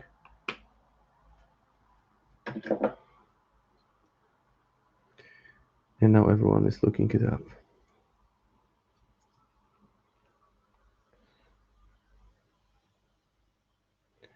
And now yellow, just in a slightly more controlled way.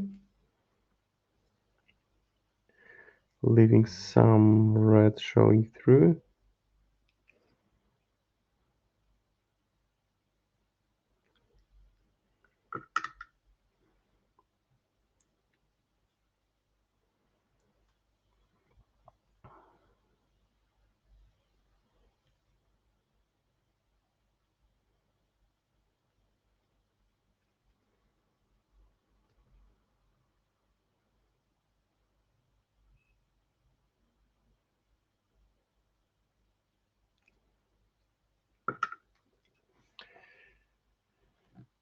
And now some white.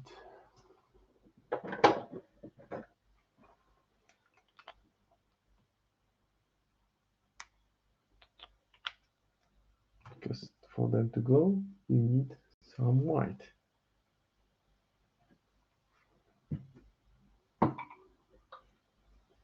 Seems like the cat wants to get in. No, I just thought it was the cat scratching at the door.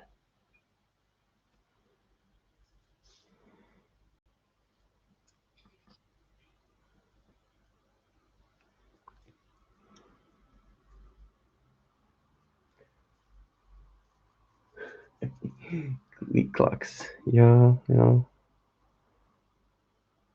I know that some people will say, "Wow, what did I just watch?"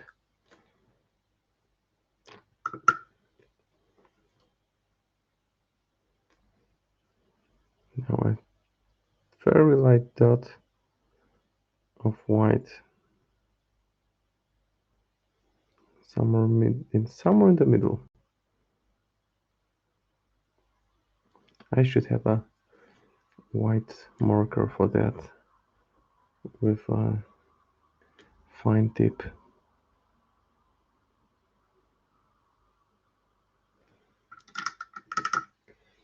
Quick clacks in the land of the internet. That's never a good sign. Now the red glaze.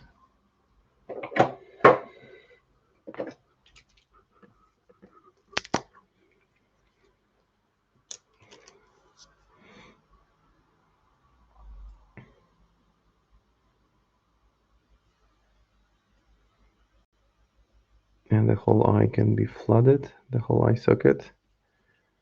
And this is how you get the shine, because it's currently flooded with very light red glaze. And if you just lightly touch brush against it, it will absorb the excess of the glaze. There you go, red glowy eyes. Yeah. still wet, so it would reflect the light. I will let it dry and then show it to you guys. So what do we have left? Not that much actually. Just the pants and the alligator hat and the leather elements and the ornaments. Yeah, not that much. So why don't I pick out the ornament? So I'll just reapply some very light yellow.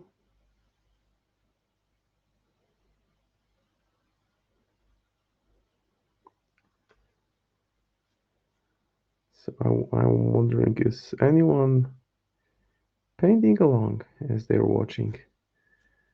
Would be curious to know what you guys are working on.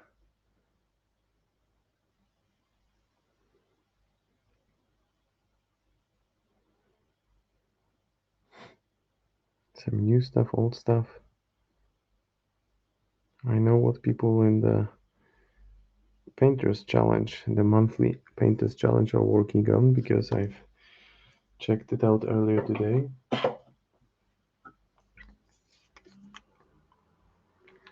And I know what I will be working on next week. And until then, I will probably paint the arcane effigy. I have this, I managed to get actually the guy who is kind of, he used to be the henchman. Don't think there is a program anymore for that, but he was effectively the henchman. He made an order from Word, and I asked him to include some stuff for me, and I got the old poltergeist. I got old arcane effigy, which is this lovely, lovely construct that is kind of meditating and levitating in the air, and I want to use it with Mama Z2. Sketching some Malifaux stuff.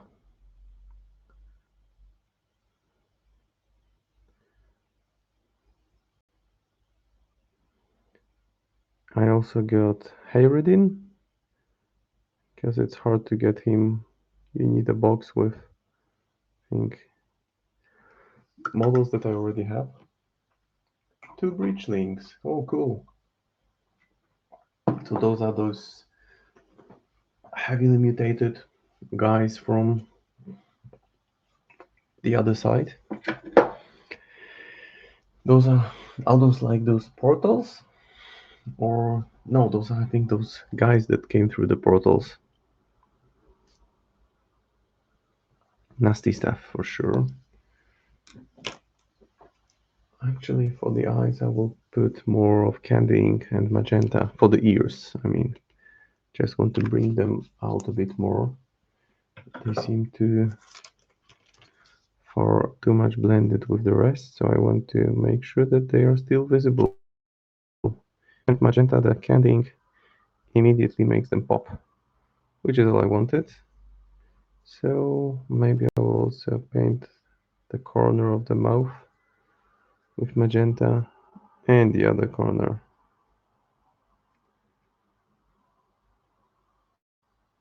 And maybe the kind of lower lip area and the nose, because I like how it immediately boosts the vibrancy.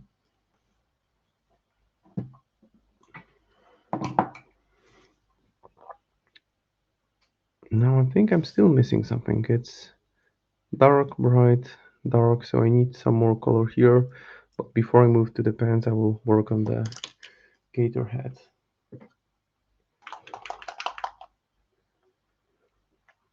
So we'll get the jade green, mix it in with green yellow, so very, very vibrant yellow.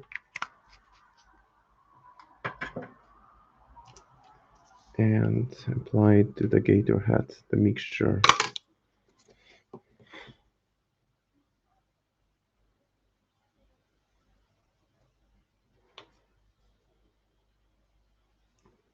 All right. breachings are like portals. Yeah, they're most just a mess of mouths and tentacles. Yeah, that's what I thought. I remember seeing the artwork and maybe the 3D renders. Oh, so I was going to ask you guys watching along, have you seen the trailer for the Lord of the Rings TV series? I believe it's Amazon. It was played, I mean, maybe not much of a trailer, but more of a sneak peek of a trailer for the Lord of the Rings. I saw it. Of course, I didn't watch the Super Bowl. I don't find this sport really that exciting. But I saw the trailer, and it looked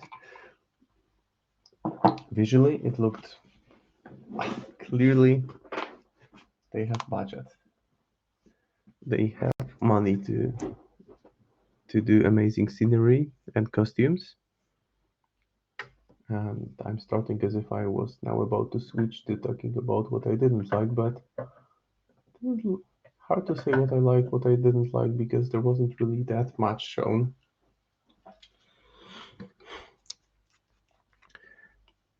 Just a kind of concept. I think one of the dwarves was the same dwarf that we saw in the Hobbit movie, or at least maybe the same actor. I also saw some still shots of characters. Yeah, that was way too bright. Now I'm toning it down. And I understand the controversy that there is a Afro-American dwarf, or yeah, with dark skin, dwarf with dark skin, which is, I don't mind it at all. What I mind, however, is that if the authors, if the creators of the show wanted to stay really close with the Tolkien-esque concept, then female dwarves should have beards. Because as far as I remember from the lore of Tolkien, the dwarves. Yeah, the sneak peek photo. As far as I remember, the dwarves, female dwarves, were resembled male dwarves in the world of Tolkien. They had both beards and they were the same size. So roughly they looked the same. There was just,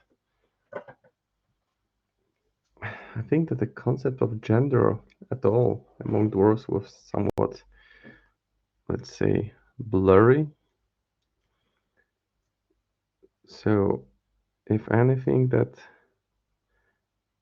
then this is something that I found missing, that why the females don't have beards. And the females were not really, they were just mentioned, I think, in some appendix maybe. There weren't really any female characters, female dwarf characters in the. I mean, it's like 30-second long, so more of, I would say, moving pictures, some showcasing some really good looking scenery and some of the main characters, because it's supposed to be taking place, I believe, before the events of the Lord of the Rings, and of course before the Hobbit, which was before the Lord of the Rings. So, well, probably I will probably watch it, because why not? I read Lord of the Rings ages ago, really, when I was at primary school, I believe. Now this leather belt. So this leather belt is holding the gator head. And as you can see, essentially I just painted it with glazes. If you control glazes and the protruding elements, so the elements like the bone structure is clearly visible, and the raised areas are clearly brighter, and the recessed areas are clearly darker, which is all you want. So now, while painting this leather belt and this leather bag, because this is a wild feral beast, but it's still a scientist, so maybe he collects samples while Ooh, this is an interesting sample, like an eye of a gigant, or a tooth of a cyclops, or a leg of a human. Let's see. Let's put it in the bag and examine it with my buddy, Dr. McMorning. Ah, yeah. Again, I cannot say really. I'm not an expert on Tolkien. I just remember reading somewhere that those are the events preceding the big events. But then a lot of the characters in Tolkien are ancient, like the elves, the wizards.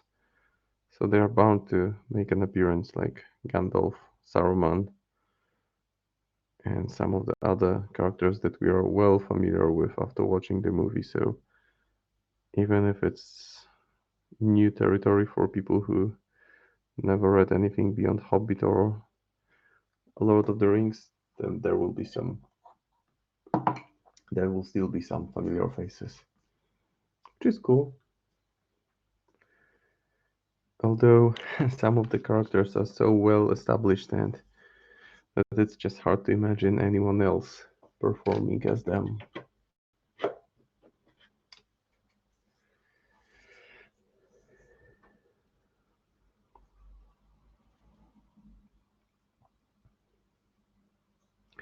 And also, it's a TV series, so there is a different approach than full length movie production. So now taking a thinner, just the tip of the brush, and mixing it white with a hint of brown, of light brown, and just doing some scratches. Because that's what you get when you have a leather bag. It gets scratched. It doesn't get highlighted, it gets scratched.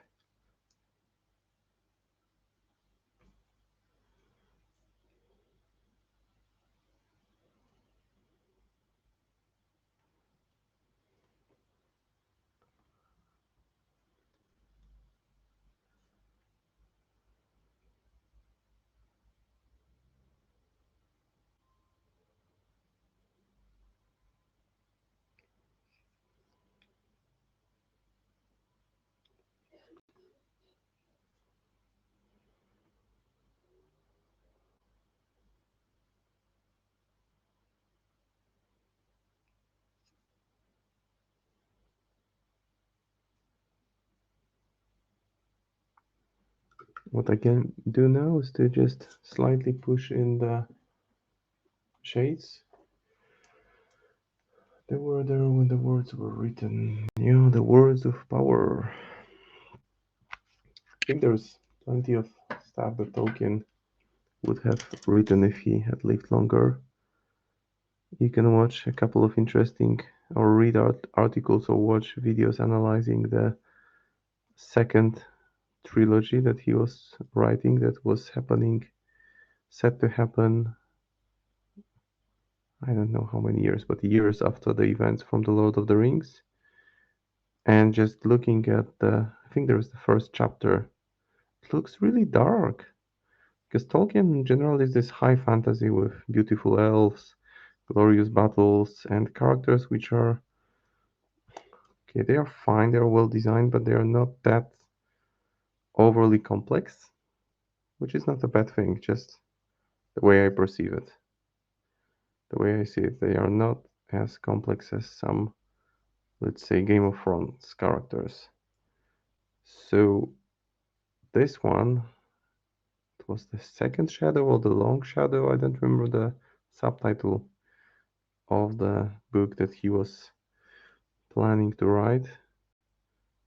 That's some really dark stuff. It's about like this cultists in the city of Gondor and people questioning the events from the past and some dark powers stirring up and this atmosphere, this kind of suffocating atmosphere. So that could have been a really good book.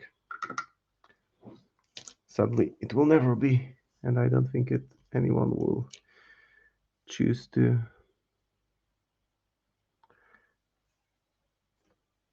dig deeper there. I also read this book by a Russian guy, don't remember the name, and essentially it's the whole events from Lord of the Rings seen from the perspective of the bad guys, which sounds like an interesting and creative approach, but I really didn't like that book. So before my paint gets clogged, I just saw that I need to fix it slightly.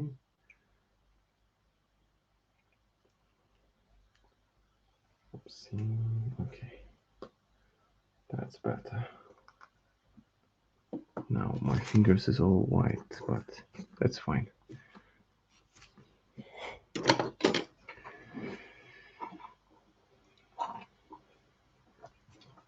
That's kind of strange reason why the movies were so faithful in adaptation. They still gave each character spotlight and personality, but the story never felt personal to any single of them. It's truly a story of camaraderie and epic quest.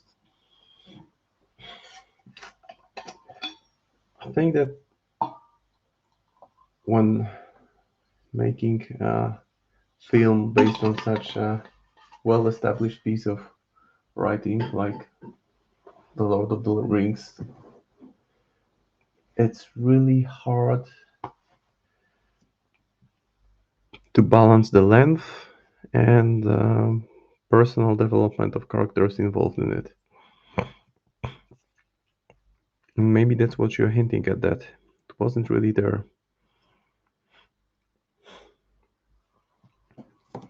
Now,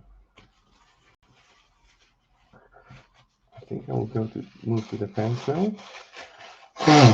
Sorry, the purple pants. So I'll take some magenta, some dark purple, and while I really like the first part, I didn't really care much for the second part, which was so action-packed that I thought that the story somehow got lost in all that action-packed content. And by the time the third movie came out, I just wasn't really that interested in it anymore. I just watched it, but didn't think much of it. And the whole Hobbit movies, I of course watched them. They were nicely made, action-packed. But with the Hobbit, it felt to me like it was prolonged beyond any measure, that was just eking out content from a fairly short book. Just didn't really like it that much. Although visually it was cool. Plus there were cool miniatures from GW for a while, and I painted hundreds of them. That's where I actually practiced my painting skills a lot, because I was painting a lot for my friends, and when you paint units, you need to really move fast if you want to get solid level and you want to get them on the table. So that, I think, Lord of the Rings miniatures, they taught me a lot of brush control. And there were no contrast paints then. The inks, wow, the first inks that I worked with in those bottles that you need to screw open, from today's standards, they would be a terrible product. But, or maybe I just wasn't proficient enough to use them effectively back then. Yeah, Smog was pretty good, pretty cool. The voice acting was, I think it was this Benedict Cumberbatch, this guy who played Sherlock, who was doing the voiceover for Smog, and it was good. He has this deep, deep voice, and Smog was well designed. But then in the whole battle, there were those elements which were like the creators were really pushing for some comic relief in those tense battles, which I just thought wasn't really necessary.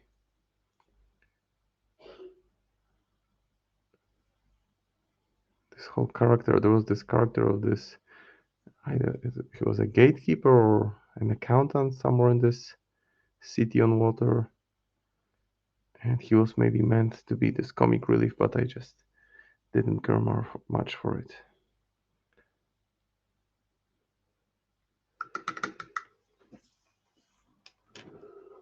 I didn't watch Doctor Strange. I'm just I think I only watched one or two superhero movies. Like I think the Superman a couple of years ago, like 10 years ago, 10 plus years ago, and maybe the first Avengers, but I really struggled with Avengers. Didn't really like it. To me, it's just more form than content, and not enough of content to make it worthwhile. Although I heard good things about Doctor Strange, heard that there are some interesting concepts there of time, future, and solid acting. Bard of the Black Arrow is the whole thing.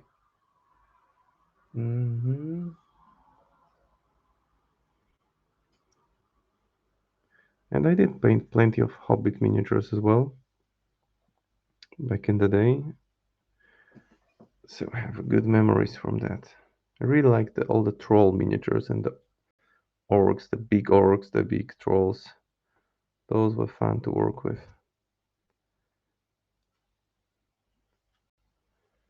But speaking of miniatures, I do hope that we get some insights into what's on Word's schedule after March, after Q1 of 2022. Of course, I'm hoping for more Neverborn stuff, especially Zoraida, although I did make my own Kurgan and my own Zoraida.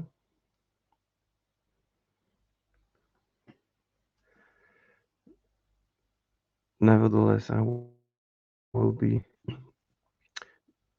getting my hands on the original models when they are released as soon as possible. Because I love the concept of Kurgan, of this monstrosity that's made from toxic waste, toxic magical waste. Like, so the story of Kurgan is that Zoraida has those witches in training, which are essentially the Bokor. So she trains them, and they are kind of her servants as well. So they dump all they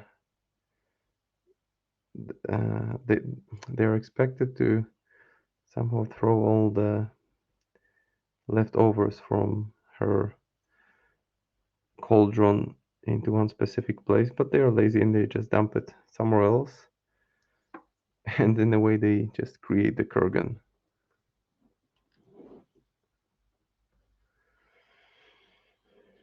Yeah, yeah, that's what I meant. So the Kurgan is this shifting earth, rocks, some old magic locked in the earth. So that is my Kurgan that I made using old Zoraida avatar with plenty of other bits and some moth's form and a gremlin submerged in it. Some skulls, some shrooms, a voodoo doll, two more voodoo dolls, a birdie. So that's what I'm going to use as my Kurgan until make your own. Yeah. So I'm going to use it until the model is released, and then I will rock the new one.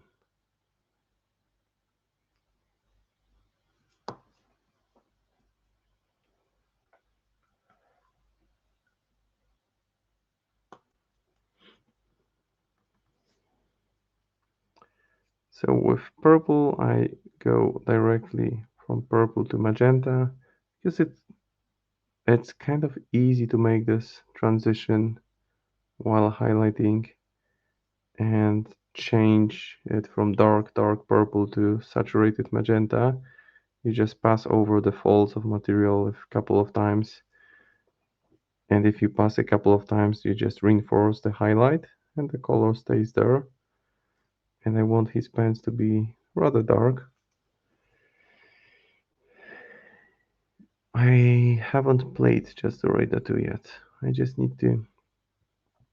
I plan to go to a tournament, but my plans can often be foiled by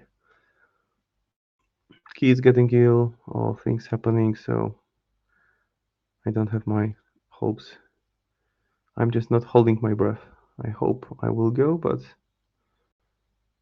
last minute I may need to cancel, which has been the case for past 3 tournaments.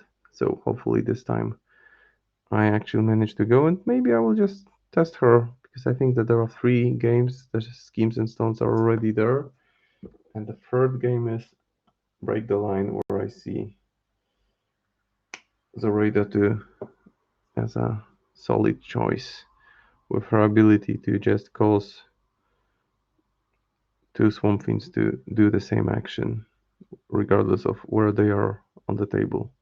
So like kicking the cans, interacting, or moving them into position that could be highly effective, or it could be not. I haven't tested her yet. Some of the local guys who played her say have this idea that she may not be as strong as the original Zoraida, but she's fun. Plus, her summoning pool is, well, quite extensive. I already have the Intrepid effigy. I have the Arcane assembled and primed, but not painted. And I have Carrion, Hodgepodge, and Lucky. And I think that's it. I don't expect others. Oh, and I have the mannequins already painted because you can never have too many take the hit models.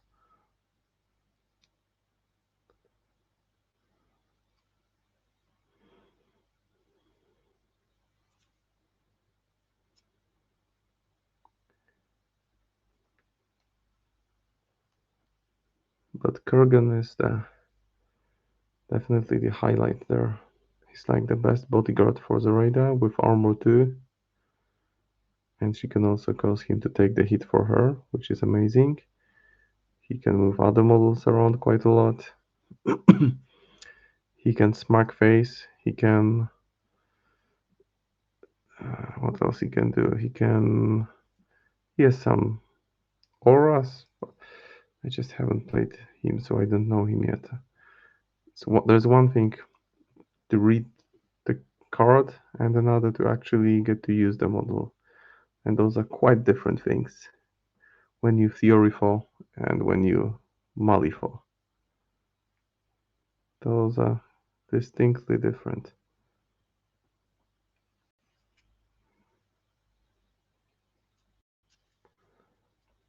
So going even into slight pinkish range, but there are some nice folds on these pants and I want to keep them visible.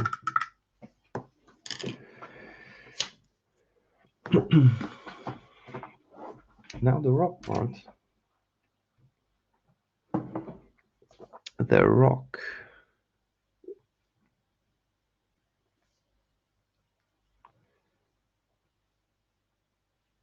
I will start the rock by giving it a couple of glazes with different colors. So for sure there will be green, there will be some browns. Once they dry, I will then dry brush them. And they will look more natural, although they already look pretty good.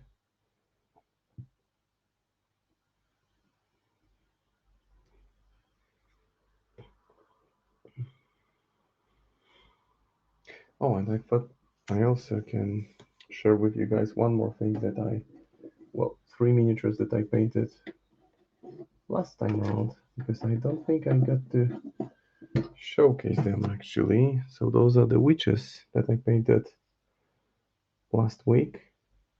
Just the basic work done. Oh, and I still need to, apparently I need to fix a little bit of base work there. And the other one, and the third one. So apparently the first one, the resin didn't really cure on the first one, and I will need to fix it slightly. No problem, I'll do it afterwards. But I didn't think this was my favorite one, but now after painting, I like this one the most. She looks like this classic Disney evil character.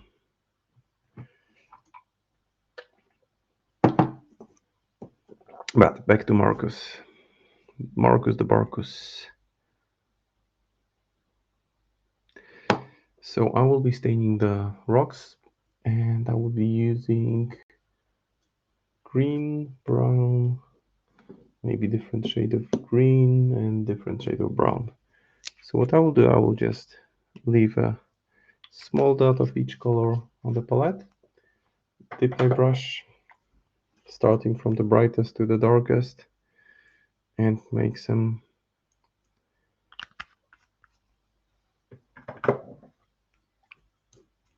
effects on the rock that he's standing on. And then once it's dry, I will dry brush it. And that will give this kind of natural look. So starting with the light green, which will be closer to the ground. So painting it upside down to make sure I get it from the bottom. Not in a highly planned way, just random patches of green here and there, mostly in the recessed areas. And you see, it's already look like it's somewhat mossy. Now this one can be closed. I put it aside for now. And I guess some deeper green now. Going now more locally into the recessed areas.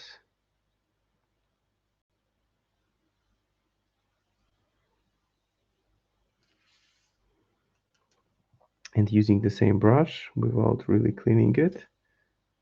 Just some light dark brown, quite heavy brown. It's almost black, but that's fine because I want to have this green transition into brown.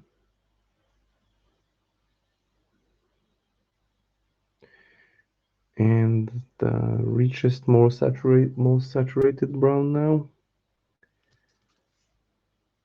Kind of spreading it so it doesn't, so it somewhat morphs with the other shades I have.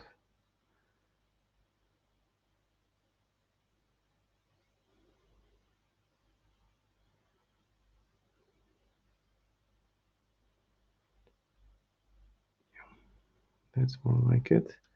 Maybe more hint of green here.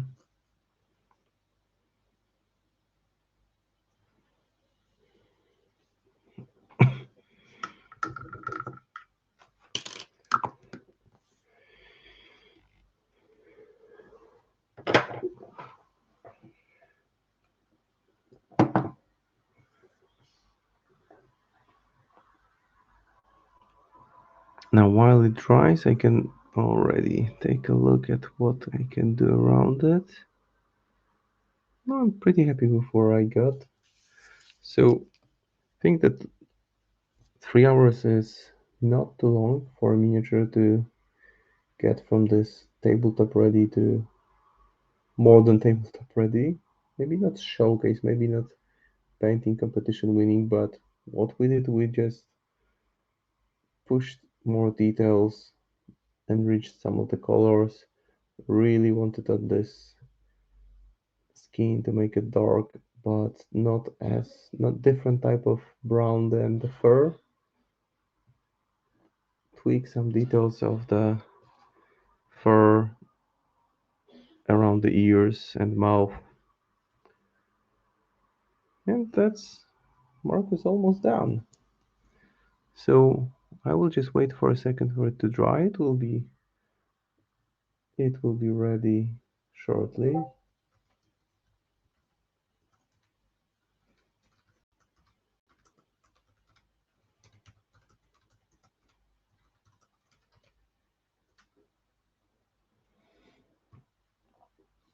But while it waits, so what I will do moving on from here, I will paint some, I will do some dry brush over the stone.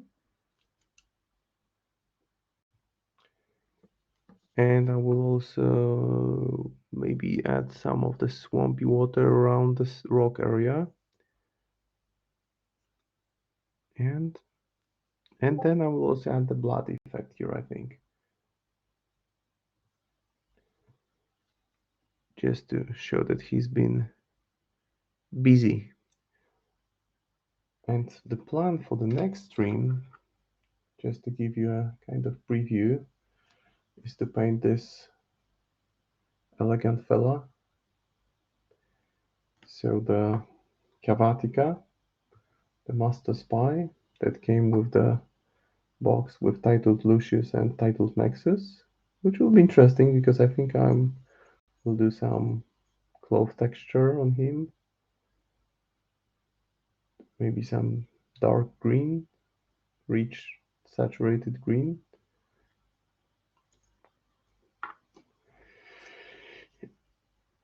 And also I planned to start these guys if I finished earlier, but I really don't feel like starting them now. I just need to think of a concept of painting them like hyenas. So probably light yellowish fur with some dark spots.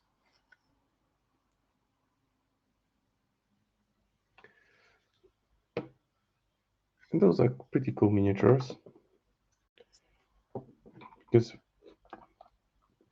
a couple of years ago I made my own Bultungin based on those swine cursed, so oversized with wolf-like heads.